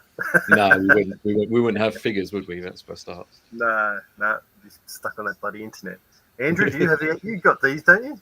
Yes, I do. Yes, I do. I have the van and that the van's not in good condition because I got it off eBay years and years ago, and it arrived cracked, and I was really. Oh, that's right. I remember that. Yeah. Yeah. Luke, I know you've got the 6-inch ones. Do you have the Galoob screen? I've just managed to get both. You can get them with different outfits, can't you? You can get the good guys with slightly different outfits. So I've just managed to get both sets of good guys in the different outfits and the bad guys. But I'd love to pick up the ones that came in the play sets. You know, like I think you can get the whole team in all green and the whole team in all blue. But I think they came in like So I have got them. But I mean, you never see the ones in all the all green outfits and all blue. But I've got the others in the different outfits. Yeah, great line. I really like them. Yeah. I agree. Okay, your event's jumpy there. Just going in. Hey, there's PGM. Oh, PGM. Yeah, mine's doing all right, PGM. Mine's not cracked. No, it's mine, I don't need to replace mine just yet. It's intact. Scotty Z70, g'day. Hey, For Scott here. Are those reactions? Yeah, no, they're not reaction. They were just released through the Jerry Anderson store. They were, Andrew, what's on the back of the card? It was originally in one company and it kind of didn't get there. So I think another company took over. Yeah, for these Space 99 ones. Yeah. I think the company's manufactured by Master Replicas. Yeah. You can get them and from distributed by Heathside. These are from the UK, so this is from the UK. Yeah, I mean England, sorry. And so okay, there you go. That's why YouTube says Scotty, the team, and big guys on here. Oh, appreciate that, Scotty. You did show it. You did show a turtle earlier, a turtle fighter, didn't you? Turtle guy. Yeah, there you go. How do you guys feel about repro weapons? I'm fine with them, but I'm cheap. I suppose my opinion's never really changed on it. I'm okay with it. I don't have any issue if people want to buy repro stuff. That's if it satisfies them and satisfies their collection and satisfies their wallet, then yeah that's fine. You know, do that. I don't mind. I've got some in my collection now. It's generally based on if I know that I'm not going to be able to afford something for then I'll do it. Ideally, I'd like original stuff, but I don't have any issue with it if I'm totally honest. Yeah, same. As long as people, when they go to sell them, they say this figure's got repo weapons and things like that. I think whichever side of the fence you sit on, that is the biggest thing about it. As long as you're up front, if you're looking at moving them, then fine. Yeah, exactly. Some wrestlers and Bendy's on Phil's 2025 wish list. Bendy's, yeah. Just they got into it. Or just for a dark. Am I trying to? PGM. The reason it's dark in here is because I've spent all my money on toys, so I'm just saving electricity. I haven't eaten for 5 days either, so if you could send food, that would be appreciated. Don't listen to him, PGM. His room's dark and his camera keeps going funny, so he's trying to conceal something. You missed it earlier. He's trying to be incognito. Yeah, 95 pounds is heavy for an action figure. Yeah, well. With his accessory, I guess. Does that count for something? Phil, how's it going? Okay, we're having a bit of a chat. Actually, have you ever walked out of your, talking about dark rooms, I walked out of the toy room, turned the lights off, and I turned around to make sure and there's nothing. And something was glowing. It was scare glow, and he was sort of like, Like, there's something on in here, and I don't know about it. It was an action figure. I've got scare glow sat above my supernaturals, And the second I turn the light off, all the wheels on the vehicles and all the weapons glow and scare glow, and you're like, "I've left the light on." Yeah, yeah, it's true. Yeah, absolutely. Who's My- rusted my- stuff? Yeah. Yeah, my Toxic Yeah. Crusader shelf lights up my room when it's dark because they all have glow in the dark parts. Yeah, Been cancelled. Yes, exactly. Yeah, we would have been. Yeah. Thanks, good Nate. seeing Yeah. you. Later, Great Nate. day. We got Connor in here. Yeah, Connor, how you doing, Hey, man? Connor. At Days Restorations, you can see the magic Sorry, behind yeah. the toys. Oh yes. Yeah. Absolutely. Yeah. Especially like that I know we go back to the Godzilla tin resto you did, Dave, but that was truly fascinating because that had that extra element of steam that had to come out of the Godzilla's mouth. And I that was absolutely loved doing that restoration because it was different. You know, it was tin plate. It was, it was Godzilla, and I love all that Godzilla kind of Japanese stuff. And yeah, it was awesome to pull that apart because I didn't realize it smoked, and to find that out was just like, it was so awesome, and to get it working was just so cool. And Steve, the guy who actually owned it, he was so happy when I returned that. He was like, over the moon with it. So, and I think he sold it, and actually the people who bought it sent me a note saying, "Hey, we bought that Godzilla you restored." Yeah. So, Wow. That's cool. Get a little bit of validation. But I mean, we've spoke about this before, though, Dave. I mean, that was quite a unique item. Just how nervous are you when you're restoring them for other people when they're quite high ticket items as well? That must be. Do you know what I mean? You must be nervous doing it. I was a little bit nervous with the Godzilla. Yeah. Thankfully, he actually had two. Ah. So he had two of them, and I restored both. But the Right. second one wasn't in quite as good a condition, so obviously I started with that. And if I think I'm not going to be able to do it, or I feel it's going to break and it's not mine, I will stop. Yeah, I was going to say, would you abandon it if you felt? Yeah, I would. just I weren't would gonna abandon happen? it. If Right, it was okay. mine, I would take the risk. But if there's a risk involved and it's somebody else's, I won't do it. Yeah, So I just take it one step at a time. And with that, I just felt comfortable. I had the second one I could try things on, and it worked out. And I was so happy with how it turned out. Yeah. Oh, it looked great. Yeah, really good. It would have been good if actually, because they went and sold it to someone and said, "Oh, this was restored by you," that you made up this little certificate with it that it had been restored by you with your channel. It actually, I mean, it sounds funny, but it'd actually be great in someone's collection because you've got someone from YouTube who's really good at restoring it and sort of known, and you had this little certificate with it, Yeah, I'm not sure. I'm quite there. I'm not sure I'm at that level, to be honest. You should absolutely do that whenever you send a card back. Repaired That'd by. be really cool. Send them a certificate of authenticity restored by VPR Day. And if I was buying one, I'd actually request that. Yeah, I've got to admit, I think that's a great idea. Yeah, I think so. I don't know. Well, do it before Toy Polloi Dave does it. see, that's the thing. Toy Polloi is, he's been doing it on YouTube for so long. He's done so many different things. I'm not going to do that. No. Well, I'm happy to restore the stuff, see it back in, working order, and then if it's just somebody else, they've all been very pleased, and that's what I enjoy. Yeah, absolutely. Yeah, no, I understand. And I agree with Pete here. Like, I reckon next time Mr. Phil is flying around, I think you need to stop off at Australia. Please. It'd be great to have you over here, Phil. Absolutely. And then Phil's Excuse thinking, me, why guys, didn't you fly to Japan? Sorry, Phil drinks for free in Australia. Yeah, that's it. I'll make sure of that. Free accommodation for Phil. Then there's Jason's popped in. Apparently, Hey, Jace. Hi, Jay. his live stream's finished. Okay. It's good to know that we're a second choice for you, Jason. Yeah, that's Why would you watch live stream about Star Trek, Jason, instead of listening to us?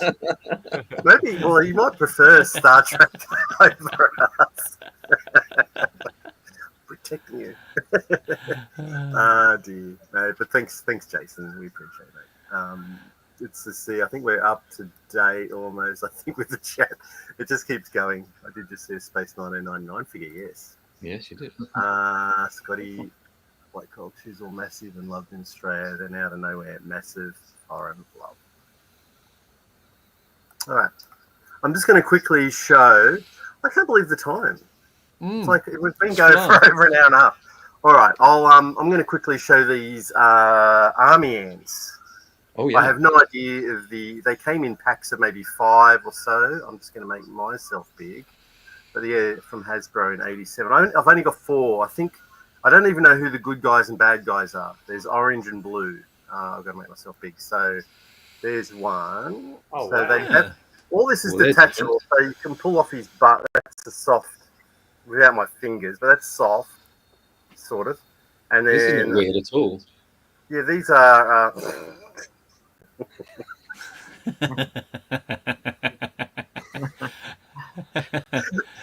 And his backpack can come off, and so that's I don't know. He's just like got a little telephone there, and then so he's got a. Then this guy's a general. So once again, those weapons come out. Those little pistols, like he's like got his 6 shooters. They're about the size of the ones that crawl into my kitchen. Yeah, that's right.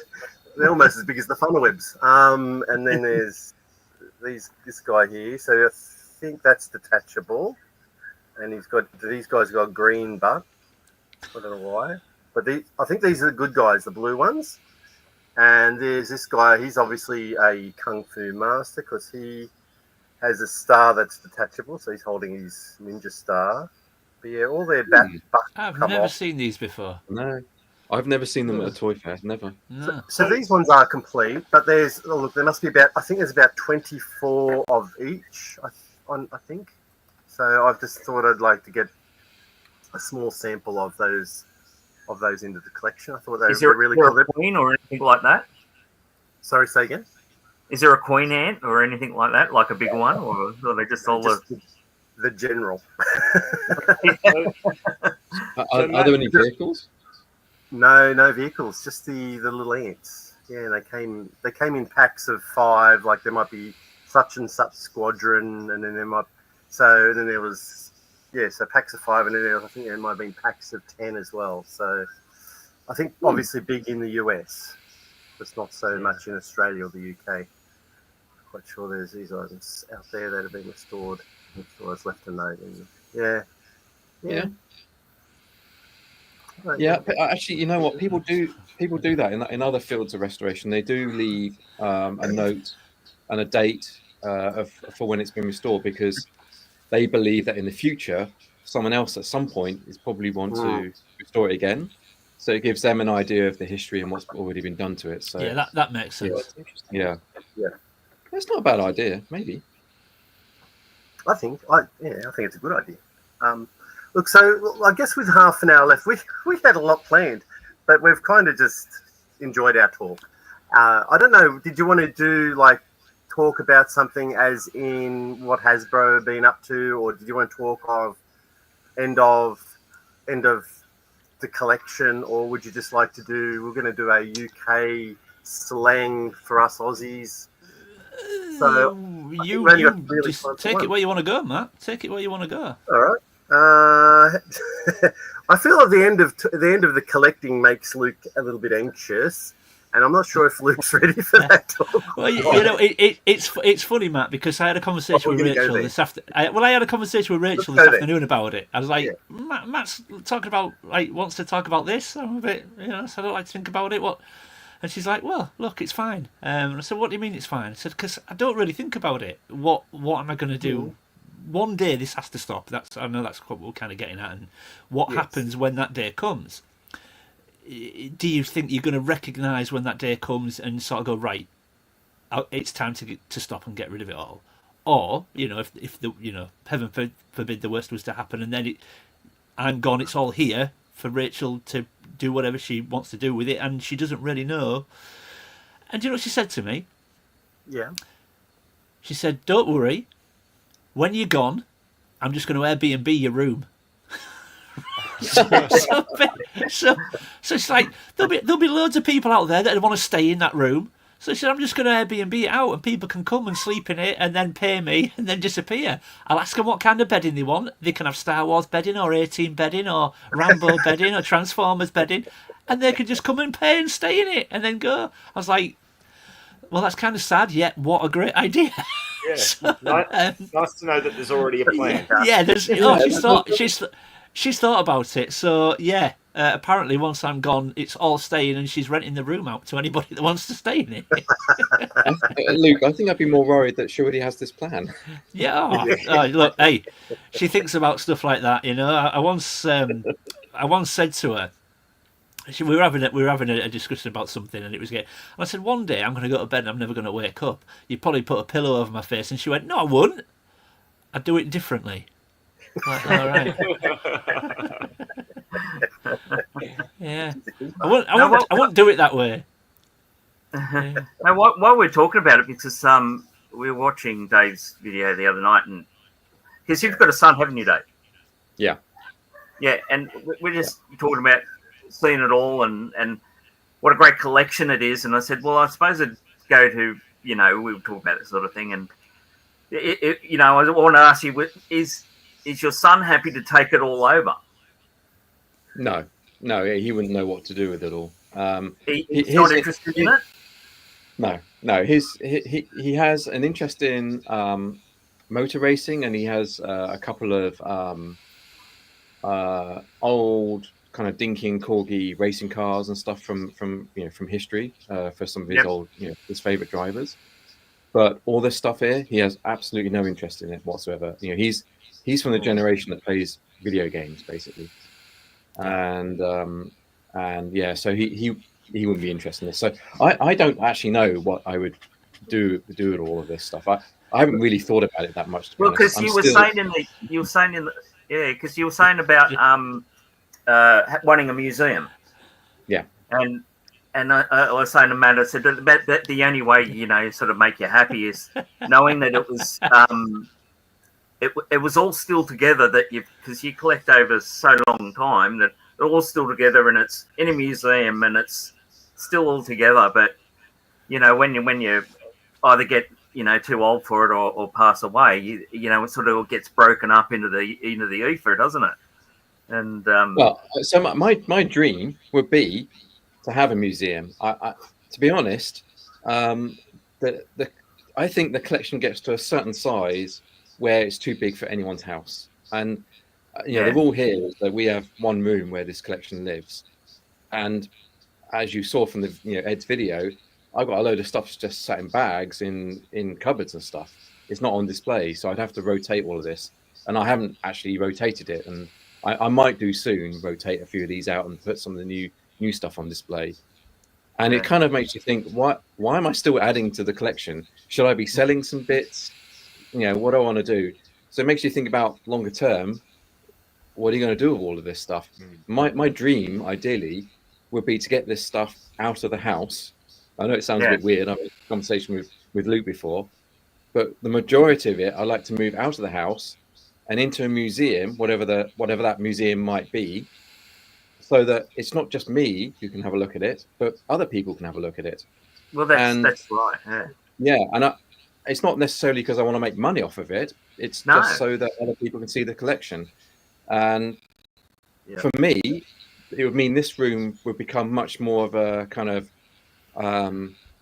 restoration area. I'd actually focus this room on research, finding the stuff I want to collect, doing the restorations, having a book collection about it all or whatever, and then having a few key displays around here, because in my mind I've got an idea for what I'd like to do with the room and make it a lot more sort of open and spacious rather than crammed with toys.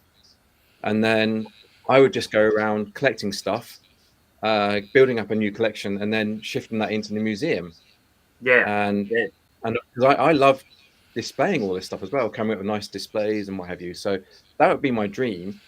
And if it's in the museum, then I think maybe it might be slightly easier for someone to think about what they want to do with it, because that could actually just be handed over to somebody else perhaps who wants to run the museum or whatever. I don't know.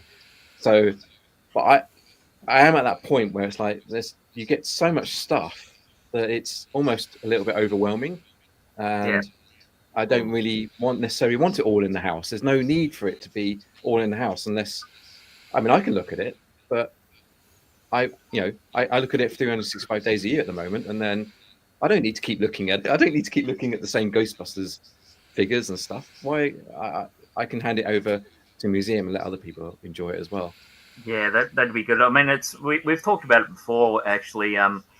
Because in Australia, and that you can get money off the government for grants. You can get grants and things like that. And what we were talking about before, weren't we, Matt? About who was telling us about they looked into it and about getting a grant off the government to have a toy museum. But but the problem was under the rules, it becomes under like a government trust. So you lose your collection. You never you have it, but you could be you're on the board, but you could be removed from the board, and virtually you could lose your collection by being voted off the board of the trust. And because the government put that money into to have that museum and things like that.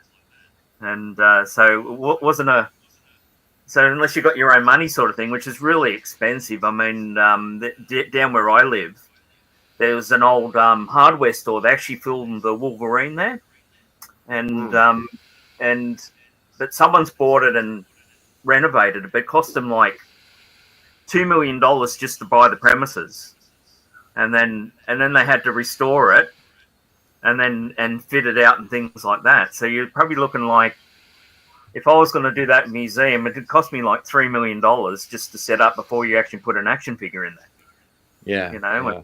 Wow. I mean, those cabinets are expensive. I mean, we've got a museum at the university for the anatomy, and the cabinets were like $200,000.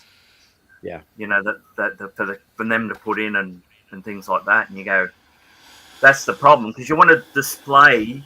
You want to display the figure and the box behind it, and have that perfect setup, and you need the space. yeah, you do.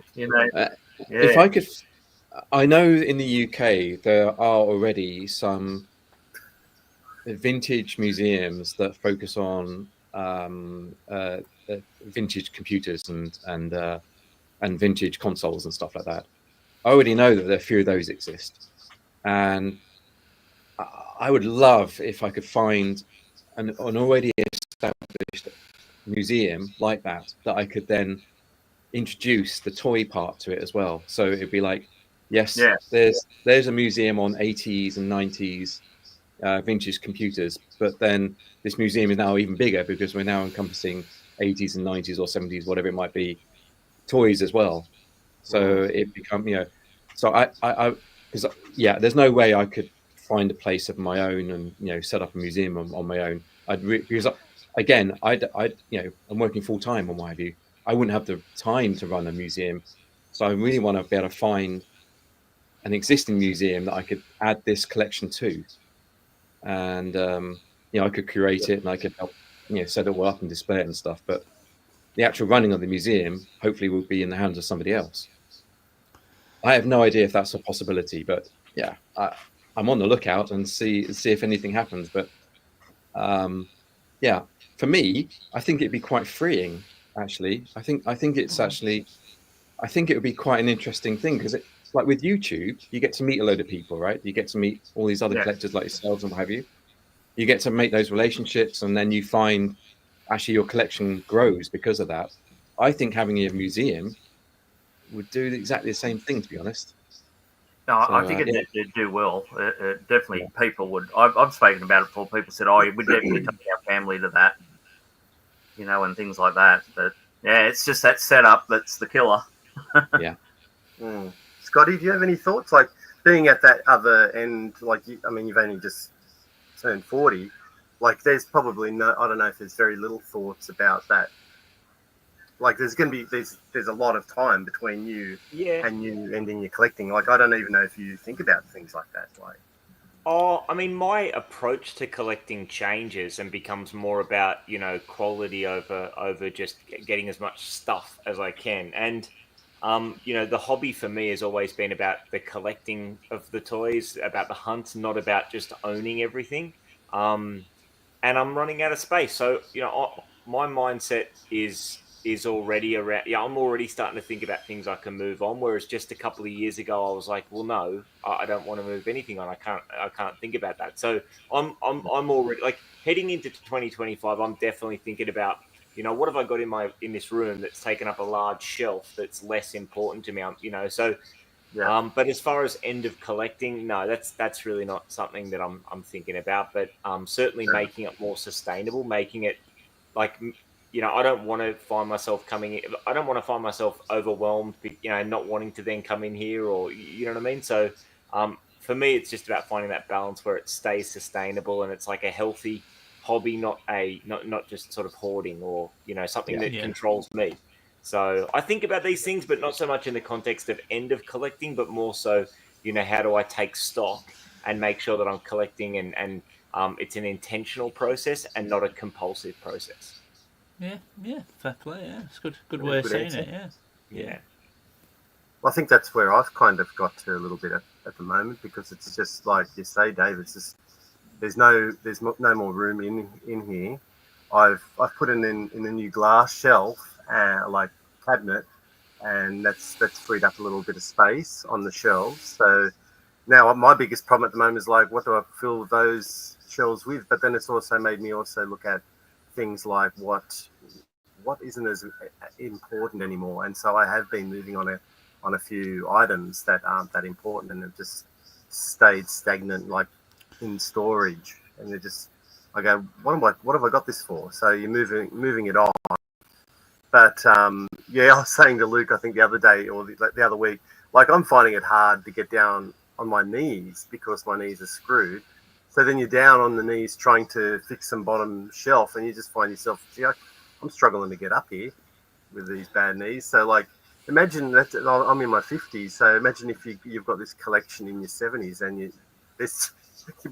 can't get down on your knees, you can't bend down. I'm like, well, what do I do with this collection? Like, so Well, yeah, I've got to yeah, collect and more. your eyesight's gone. You'll just be looking around. What am I You just see a touching? fuzzy- So you're saying, Matt, that it'll eventually kill you? Yeah. Might just, He'll be going- yeah, might just Luke would be going. Which variant is this? I can't tell. You might find me laying on the floor one day, just like can't get up. But anyway, so I think you're right, Scott. That's probably the word that you need that I'm looking at, being more intentional in my collecting. Just collecting, trying to focus more on vintage. Sometimes I just cannot help myself with an old IP that they've made a new toy of. I just can't help myself because we didn't get it in the 80s. Yeah. But trying to focus more on that vintage stuff that I do really enjoy. Just so some of these lines that are, you look at, like Sectars is quite new to myself, but I just absolutely adore it. And but I can't keep going. You can say made so much in the 80s. You can't have everything, right? You just got to. There's got to be a bit of intention around But it. the Well, fact Matt, you'll have is, to take that off your title then. Thanks. Can you remove the keep on collecting title there? You got Yeah, well, it's, what are we going to call it now? No, but that's you. You collect. change it with Don't know. I Make it a 6-car garage, Andrew. Then you'll be right. Yeah. Just stick on the end. Keep on collecting for a bit. Just Yeah, just for a with little intention. longer. for a little while. Yeah. Keep on Or you collecting could for a actually little change while. it to I've kept on collecting and now it's it's the end. That's the later. Maybe it should be called "Keep on Kneeling." Oh dear. Yeah. I mean, No, look, the fact that I'm vintage only definitely helps me in that regard, because when you think about it, as much just incredible, just unbelievable toys were released through the 80s and the 90s or the 70s or whatever period we collect, the fact is so much more has since been released. When you look at those periods compared to say 2000 to 2025, just for every, like, at least back in the day when something was hot, whether it's wrestling or whether it was Ninja Turtles or Star Wars, there was only one toy maker there was only one line at a time. Now for Turtles, there's about half a dozen different major lines all releasing things at once, and so it helps me that I do keep it to vintage, because otherwise it would just be out of control. Yeah, it's one reason why I reverted back. Yeah. Yep. There's a clear finish line, isn't there? With even if it's a large vintage line, there's a clear finish line. Whether you want to get to it or not is a different matter. But it's why I wrapped up with Moto Origins and stuff. It was just going on and on and on, and exclusive this is an exclusive, that's an exclusive. All of a sudden, it was so difficult to get certain ones, and they're never ending. I just thought, I need to just stop this. Get the ones that I recognised from when I was a kid, and keep it at that. But yeah, for sure. So can confirm. Gen X Kid says can confirm. Not being a completionist helps a hell of a lot with space. Yeah, true enough. Yeah. That's where your discipline comes in, I guess. But there's been so many lines where I've sort of gone, right, I'm only going to get this one, and that's it. And then I see, oh, that's a nice one there. Oh, that's a nice one as well. And then like a bit like what Scott said earlier. Keep on collecting a bit. I have this conversation with a close friend of mine. He actually works with me. We grew up together. We went to school, and he doesn't collect toys, but what he does was into trains. So he's he grew up. I never got into it because I found trains just a bit too boring for me, but anyway, it's actually worse because there's nobody sort of like taking that sort of hobby over. There's no, his son totally doesn't want to even know about it. And he's got hundreds and hundreds, and they're all high end too. They're brass in the HO scale, of trains. And his father's got a room that's just as big as mine, but it's a train layout. And it's not just on a. It's got scenery. It's got bridges and all that. Junction switches where it changes the tracks on the side like a proper railway system and things like that. And it's built into the room. And he's got these Lord of London safes, which are huge. They were put in with a crane to everything like that. So, and I was saying to my mate, I was saying, what's going to happen when he goes? I mean, all this thing has to be cut out of the house for them to sell it. The safes have to be craned out. They have to actually crane these safes out. And he goes, and nobody's following the hobby. There's no sort of like it's sort of going, and that's why sort of this sort of conversation comes up, because a lot of the new generations just aren't into our hobbies. They aren't into the trains. They aren't into the collecting of the action figures and things like that. It does pressure thinking about it, but it's interesting because I think this conversation actually is related to the Hasbro conversation, because the situation that Hasbro finds itself in there's two views of two ways of looking at the Hasbro situation. There's one which is, I'm a diehard collector of modern stuff that's released by Hasbro. And when I read about Hasbro and the fact that they might be investing more in games and maybe they're going to start reducing their toy manufacturing and maybe they're going to license it out and everything, as a modern collector you go, oh crap, that's my hobby, that's my joy. Is that going to disappear? Right, that's one viewpoint. The other viewpoint is the market is changing.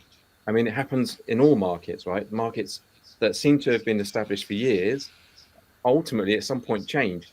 Look at cars, petrol cars and diesel. We've all been driving those, but that shift is happening to electric, even though it seemed very unlikely that petrol would never go away, but it is going to go away probably at some point. So these things do shift, and I think that's, if you look at that Hasbro situation, I think that market change is happening, and that's why Hasbro is looking at changing their business, because ultimately I think that interest in buying toys is diminishing. And I think that's following on from what you're saying about trains and what have you. So it is going to be interesting to see what is it going to look like in 10 years' time Mm. You know, is anyone going to be buying or interested in any of this toy stuff in 10 years? I'm sure they will be, but yeah, it's like when you do the videos going around at Sandown and things, and because there's a lot of die-cast old cars and things like that, and those blokes, I was going to, I bet you they're every show with the same stock they've done for years, and hoping that someone will come by and pick up an old vehicle, you know, and going, you know, is that going to be the same thing with us, you know? well, yeah. Well, look, I think that's already happening with the modern toy market. That's why Hasbro, you know, people will say, oh, well, Hasbro have been producing crap, right? You know, they've been producing the wrong stuff. That's why no one's buying. But I'm not sure that's the full story. You know, businesses don't change. They don't change for no reason. They change because they see the markets changing, and therefore they've got to look at where they're going to make their revenue going forward. And they have clearly gone, well, it's not movies because that was just stupid, but they've clearly gone, it's games, right? It's digital entertainment. That's my son's generation. He doesn't care about all this stuff. He cares about the digital age. Yeah. And I so it may be an indicator of that's where we're going. Now, what does that mean for modern versus vintage? I've no idea. But it you know, it will be interesting to see what this all looks like in 10 years. Will people be buying modern toys in 10 years' time? I have no idea. And then what does that mean for vintage? Will people still have that nostalgic kick and buy the vintage in 10 years' time? Probably, but maybe not as much as it is now. Maybe in the sort of heyday of that generation. Yeah. I don't know. I think this whole conversation is related with what Hasbro is doing. I really do. I think it's a reflection of what's just happening in the market right now. Like we look in Australian stores now, and for example, we look at a Greg Cook toy hunt, and you go into, say, one of our local retail, and none of that is in our local retail. So I already see the shift at retail in Australia compared to some like other markets like the US. And but yeah, it's interesting to know. Like, I know Hasbro are going to basically put the toys out to third parties, aren't they? So they will, if there's any toys made, they will be picked up by third parties. Is that correct? Well, I read that what they want to do is obviously they want to invest in producing these, you know, games, basically digital games, and they want to, I think, reduce the physical production of toys that they make themselves. So they obviously have all these IPs. So instead of making stuff themselves, I mean, they will continue making stuff themselves, but they'll reduce that, but then hand over the IPs to third-party companies, and those companies will produce the toys instead, which is why you've got Loyal Subjects making Mask and other things. And I'm sure Playmates is making some stuff. And I'm not the modern guy, so I'm just based on what I'm reading, but that seems to be the case, right? That they're handing over these IPs to other companies. Yeah, the third parties, Yeah. It's probably going to be very fruitful for those other companies, I would imagine, if they do a good job. Yeah. Well, it's a good comment there, Gen X kid. Yeah, we do wonder if we're in the peak era of action figure toy collecting. Yeah, because we're the kids who grew up with them, and we've got that income now. So yeah, but you're right. I do often think, and I guess that's where that conversation comes from a little bit, Dave, because in 10 years' time, will this, for us, the hobby will still be popular. It'll always be popular. We'll always want to do it, but will it be will there be so many new people coming into this toy collecting? Because will the nostalgia be there for them to collect? I don't know. I don't think so. So we probably are at our peak. It's very interesting. Yeah. But I think a lot of companies like Hasbro and even Mattel, with the what they put on the shelves. I mean, I go into Big W, which is, you know, like a Walmart here in Australia, sort of thing, and, you know, and like Target, that sort of thing, and they got the they got the Origins line, on the shelf, but they're all Tealers. Yeah. There's 20 Tealers on there, and I'm going, well, why are they producing 20 Tealers, and then you have there's one other creature on there, and which gets sold before as it gets out of the box. But and then the place, they don't see that there's 20 Tealers on there. They just see that there's 20 action figures there on their stock that hasn't sold. So what they do is they just don't get them in because the others haven't sold. So I think that's something to do with distribution, because primarily I think toys, in my opinion, are made for the US market. And I think anything after that, like, then they'll distribute up to UK, Europe, and then I feel that the Pacific area is a little bit near the bottom end of the distribution, and we just end up with a bunch of leftovers. So maybe that's got something to do with it too, I think. But no, you're right. Not everyone wants the Teela. I don't know why. Yeah, but that's the only character left on there, and I know from years ago when the Star Trek Playmates ones were being sold through the shops, but I used to catch the toy reps. So she used to have the toy reps from Playmate and things like that there, and Hasbro, because they used to come in and stock their product on the shelf. Now it just gets set there, and the people just put it on. But they used to make sure that their product was on the shelf and all that sort of thing. And anyway, one of them, they were telling me the Playmates one was one of the death of the Playmate Star Trek line was the Dr. Crusher, because they made so many of that one female figure that the stores were just packed with them and they couldn't sell them. Yeah. All the figures went, and that one was left, and that was it. They said we're not getting them from Playmates anymore because they haven't sold.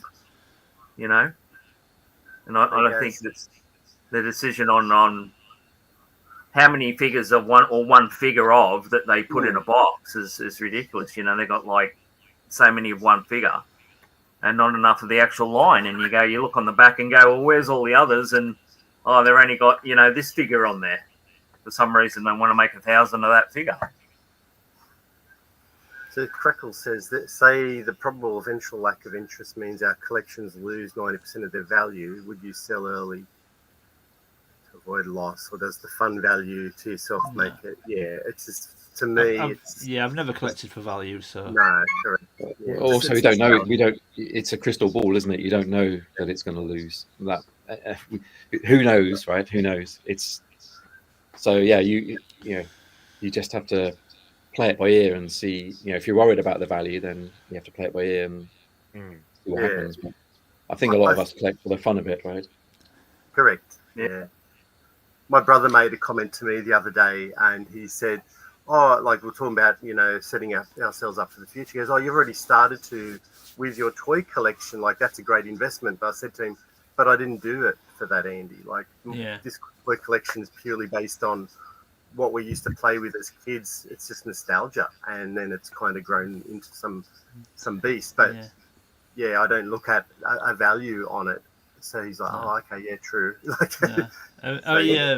I stuck a quick video on YouTube, not YouTube, on Facebook the other day of just literally circling my room. I just had a tidy up, so I just took a little video of me circling my room on Facebook, and somebody messaged me and said, "That's a nice pension fund, Luke."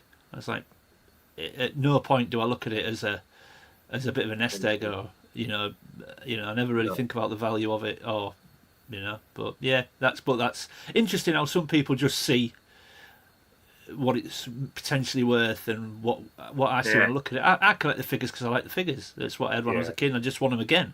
I don't at any point look and think, what can I resell that for? I'll get that at that price because I can resell it for this. I never think about what it might be worth to move on or whatever. No, you just want it in the collection. Yeah, anyway, just like to look at them. Simple as that, really. Yeah, and our players picking up and moving them around and messing them around and displays and yeah. So Luke, with the loyal subjects and the master, do you think that you're, because you're saying you're more focused on the vintage now, right? Yeah. So do you think you would buy the mask? I will. Loyal subjects? It's probably the one line where my rule book will go out the window. I don't see how I can't. I mean, I've said already, it depends on what they do with it. It depends on price point, but who am I kidding? I don't see me not picking them up, unless something when they we finally see what they look like, and unless something massively drastically different about them. I think I'll probably break my one rule for that line. Yeah, I would have thought so. So here's my question, right? As a guy that's already got most of the vintage line in boxes, why would you buy new ones? Because I don't. From what I can gather, they're going to be very similar, just slightly updated. So it's a bit like saying, why do people collect vintage Star Wars and vintage collection? Yeah. It's I don't already have them, and it's a line that I love. So I guess Right. it will there'll be something about it. I just think the idea of owning a brand new, fresh, minty Thunderhawk in a brand new box, a brand new Rhino in a brand new box, it's just one of them where I just think I don't see me resisting it. Because I guess you can look at it and go, well, if a brand new Thunderhawk, whatever it looks like in a box is, I don't know, I'm just picking an amount of money out of the air, 70 quid. I don't think it'll be that. It shouldn't be that, but you could get an old Thunderhawk for that complete. I just don't see me resisting it. I just don't. I just think I'll look at it and go, a nice new minty Thunderhawk, a nice new whatever they look like. But from what I'm reading, it's going to be the same scale. I think I'd avoided it if they were slightly smaller or bigger, but they're going to be the same scale. And it's if it's right what you read, they're going to be virtually identical, barring a few upgrades, whatever that means. I don't think I'll be able to not. I guess is the answer. Other than that, I don't really know why, because, like you say, I've got what I want, but it's just the one line. I think I'll see him and I'll just go, I can't not buy him. Who's releasing it? Is it Mattel? Say that again. Loyal subjects. Who's releasing? Yeah, loyal subjects. Yeah. Oh, yeah, loyal subjects. Loyal. I mean, I'd never heard of loyal subjects until I found out they had the mask license. I've had very mixed reviews about them. I read very mixed reviews. I'm not quite sure what to expect, but the few images I've seen so far look good. But until they hit the shelves and you see them in the flesh, I don't think you can really. They're going to be unveiled in March, aren't they, at New York Toy Fair? Are they? Okay. Yeah, they're going to be unveiled. I think it's first week in March, New York Toy Fair. They're going to be unveiled there, and then I think they're meant to hit the shelves in summer of this year. So whether that's June, July for us, I don't know. Yeah, I think one of the problems going forward for a lot of these modern, even if the licenses are shipped out to other third parties, the problem I foresee is that there's only so much that they're going to be able to squeeze out of those licenses, right? It's like Scott says with the Turtles. God knows how many lines now have been produced for Turtles, but essentially they are the same figures, the same characters. So they are the same characters that are being released over and over again. And this I think is a problem because there's nothing new, right? It's just a variation of what's already been out and released 100 times over and over. And I think that's part of the problem that Hasbro has, is that they're not really inventing anything. They're just rehashing the same stuff over and over. And, and that's, once that mask line has been released, will there be yet another mask line, with a slight variation? Maybe. Yeah, well, but I mean, is the interest Ram and Toys are already doing masks, aren't they? So that's three. That would be three companies. Obviously, Kenner in the past, and then Ram and Toys, and then Loyal Subjects. I've avoided those because I mean they're larger in scale and they're a higher price point, but they released a Shark. Now I'd be interested to know if Loyal Subjects release Shark. I think they should, but I don't see them releasing all four waves because I just don't see them going that far with it. But they'll probably do a Series 1 and Series 2. Will they do split seconds in the racing series? I highly doubt it, but it'd be nice if we got a Shark. Yeah, at the same scale, because the one with Ram and Toys is not the same scale. So I think that's the problem for Hasbro, is that because they're not producing any new IPs, it's hard for them to then grab the attention of new customers, right, or younger customers, because there's just nothing new for them. It's rehashing stuff that's been out for 40 plus years. Yeah, there's And no unique films that's sort of coming out. yeah, There's yeah, nothing yeah, there to bounce off. yeah. And No cartoon that's series anymore. So you know what I mean. So you know. yeah.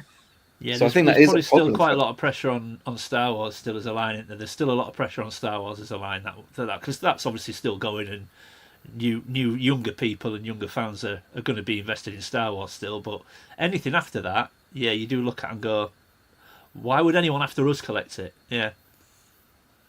Yeah. And I think that's the problem that Hasbro has, right? That's why I think that is why they're looking to move into the gaming, because they, that is where probably they can, extend their revenues going forward. I mean, those producing a game these days is like producing a movie. It's huge teams and get involved in that. It takes forever to produce them. It's not a cheap endeavor. So it's a pretty risky business for them. Yeah, very interesting. I think, guys, it's almost midnight there for you, is it? I think we might... approaching it. Yeah, approaching it. Yeah. Well, got to get up early for that tomorrow.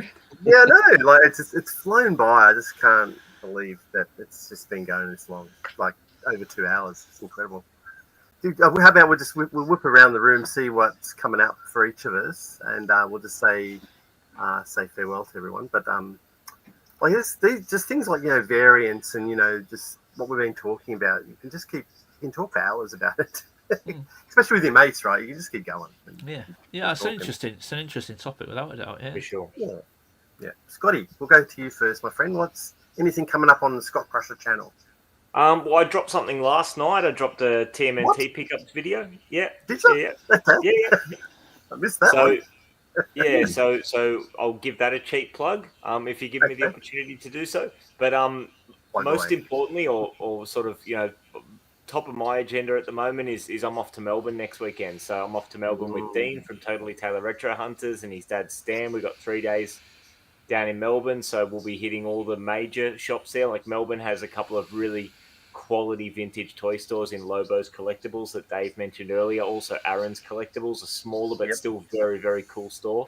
And they've also got a lot of antique markets, and there's a huge toy fair down there. So I'm really looking forward to that. So I'm sure a couple of videos will come out of that. And just in preparation for that, Dean and I are doing a live stream on Dean's channel on Tuesday evening, our time here in Australia, earlier in the day on Tuesday for others in different parts of the world, where we're just going to, I don't know, talk a little bit about our itinerary for the few days in Melbourne and what we're looking for and what we're hoping to see and all those sorts of things. And hopefully we'll be joining the chat by people we'll be catching up with down in Melbourne. So those are the main things in my collecting world at the moment. Cool. Very good. Lovely. Yeah. When are you flying down? Friday and coming back Monday? Or Friday, yeah, we fly down first thing Friday morning and we come back Monday around lunchtime. So, yeah, we've got a full 3 days there, which will be good. Yeah, lovely. Excellent. Good. Dave, anything? Or are you just enjoying video-wise, not a lot video-wise at the moment. But, I've got a couple of toy fairs coming up. And I am, at the moment, performing a restoration for a charity live stream. It's on Stu's channel, Universal Toy Collector. He's doing his 24-hour live stream I can't remember the date. I think it's March. Yes. For Give Kids the World. And I'm working on a restoration for that at the moment, and I am recording that one. So I think I'll put the video out after the live stream. A couple of restorations going on at the moment, but video-wise, a little bit quiet. But I'm just focusing on trying to find a few key pieces for the collection, and Like what? Is it what are you looking for? Like you got one tomorrow, obviously. Anything? What's on the list? Oh crikey, what's on the list? Should we keep it under secret, under wraps, so no one? No, it's funny that Andrew mentioned earlier about the 3 3/4 figures for Dukes of Hazzard. I've got an avenue that I might go down is actually to collect a few more of those 3 3/4 from the 70s. So I would like to get the chips 3 3/4. Yeah. There you Yeah, go. so they got the figures and the bikes as well. There's also Dempsey and Makepeace. Dempsey Makepeace, And- wow. Yeah. Really? So there's a few of those kind of 3 3/4 figures I wouldn't mind picking up that are on my list, and I wouldn't mind getting a Bigfoot for $6 Million Man. Oh, But I'm just okay. trying to focus now on a few kind of key pieces rather than sort of buying large quantities of stuff. I'm trying to just focus now on some key pieces that I want to, that I need to fill out some of the collection areas. Will you record, or are you just going to give this one a bit of a rest and just enjoy? Tomorrow, I'm going to Kempton Toy Fair, so normally that's my closest one. I just go there for the fun of it and not record. Good, Yeah. good stuff. All right. I hope you enjoy it. And Mr. Luke, how have you been? What do you got? Yeah, well, I've got a video dropping. Well, I mean, it's in the morning for us. It'll be later this evening for you guys, will it? I'm Yeah. assuming, yeah. So we've got a video dropping it, coincidentally, based on variants, which considering. So yeah, but thankfully that's a little bit more straightforward. That one, no mistaking those. Oh, I think I know what that one is then, Luke. Yeah, you've already seen it, Dave. So Nice. so yeah, that's dropping. It's a good one. Everybody over to Luke's channel tomorrow. It's a good one. That's dropping in the morning. After that, to be honest, I need to. I mean, this isn't based on what's coming up, but I do need to really, if I want to do it, make a start on looking at how to use StreamYard and getting some live streams going for myself, because I know we've spoke about it, Matt, haven't we? There are some things I'd love to do as a live stream, but I've never done one. I've never used StreamYard, so I feel that's naturally where I'm heading with YouTube, because as much as I love doing show and tell videos and stuff, I'd love to start doing some live streams. So look out for that. I've got to start getting stuck into them soon, I think. Okay. Yeah. Will you ever invite me on, Luke? Or how far down the list? Why wouldn't I invite you on, Dave? because one, We're not going to talk about variants if you do come on. I've dissed your variant for a start, and then I asked, why do you want the modern mask? look. In all seriousness, you make obviously a perfectly valid point, and it is something that when I got it, I thought it's a strange thing to bill as a variant, because if you've got a fanboy Luke that goes yellow, which often happens, you wouldn't then say it's a variant. But the funny thing is that the hair is a different colour, the face sculpt is different. But so it's curious that they focused on the torso to use, when you could just call it a different face sculpt or whatever. So it is curious, but a fascinating topic. Fascinating. I find it very interesting. You could never offend me, Dave. Never. Challenge accepted. You could never offend me. Dear. But you'll come on second. Come on second. Thanks, Dino. Thanks for See you, watching. Dino. Yeah, cheers, Enjoy Dino. your Sunday, mate. Thank you, mate. All right, yeah, we'll wrap it up. With ourselves, like I've done a couple of small videos, but more just like items that I'm putting into the collection. As for Master Universe, I've got a couple of Merman figures, new Merman figures, and I think I'm done with Merman. I think I've just hit the pinnacle of Merman figures with my last two pickups. So I'm going to do a bit of a video on those guys, and yeah, that's my favourite character from Master Universe. So I guess that's the thing these days with toy sculpts. They're absolutely fantastic, a lot of them. And you look at it and just go, I don't think I can do any better than this. So I'm just going to pause on Merman. But they're things that I've recorded. They're very cool. Figure. And it's a bit of a crossover with the Ninja Turtles line, one of them. So they've really they've done whatever they wanted to with it, and it's just it's excellent. So anyway, that's what I'm kind of working on at the moment. I'm not sure about my friend Andrew there. He's just enjoying Instagram, I think, aren't you? Yeah, only just putting photos on Instagram. I've got an old bugger coming down next weekend. Maybe you'll Oh yeah, we'll just muck around. Yeah. do some videos, do Yeah. a video or something like that. But I haven't sort of like I think because I've just been concentrating on one. My health was really bad last year, and that put me right off the filming but maybe I'll start to get back into it this year. You know, as you know, my health picked up. So and so there's a few toy shows coming up and things like that, and so who knows what I'll get and start the show again and get back into it. Cool. New vibe. It's awesome. Yeah. Well, thank you very much, chat, for all your comments and getting involved. Hopefully thank you, everyone. Too many of them. Yeah, we really appreciate you joining us. It's been 2.5 hours almost, so we really appreciate it. It's fun. Yeah. So thank you very much. Sorry if I've missed a few comments as usual.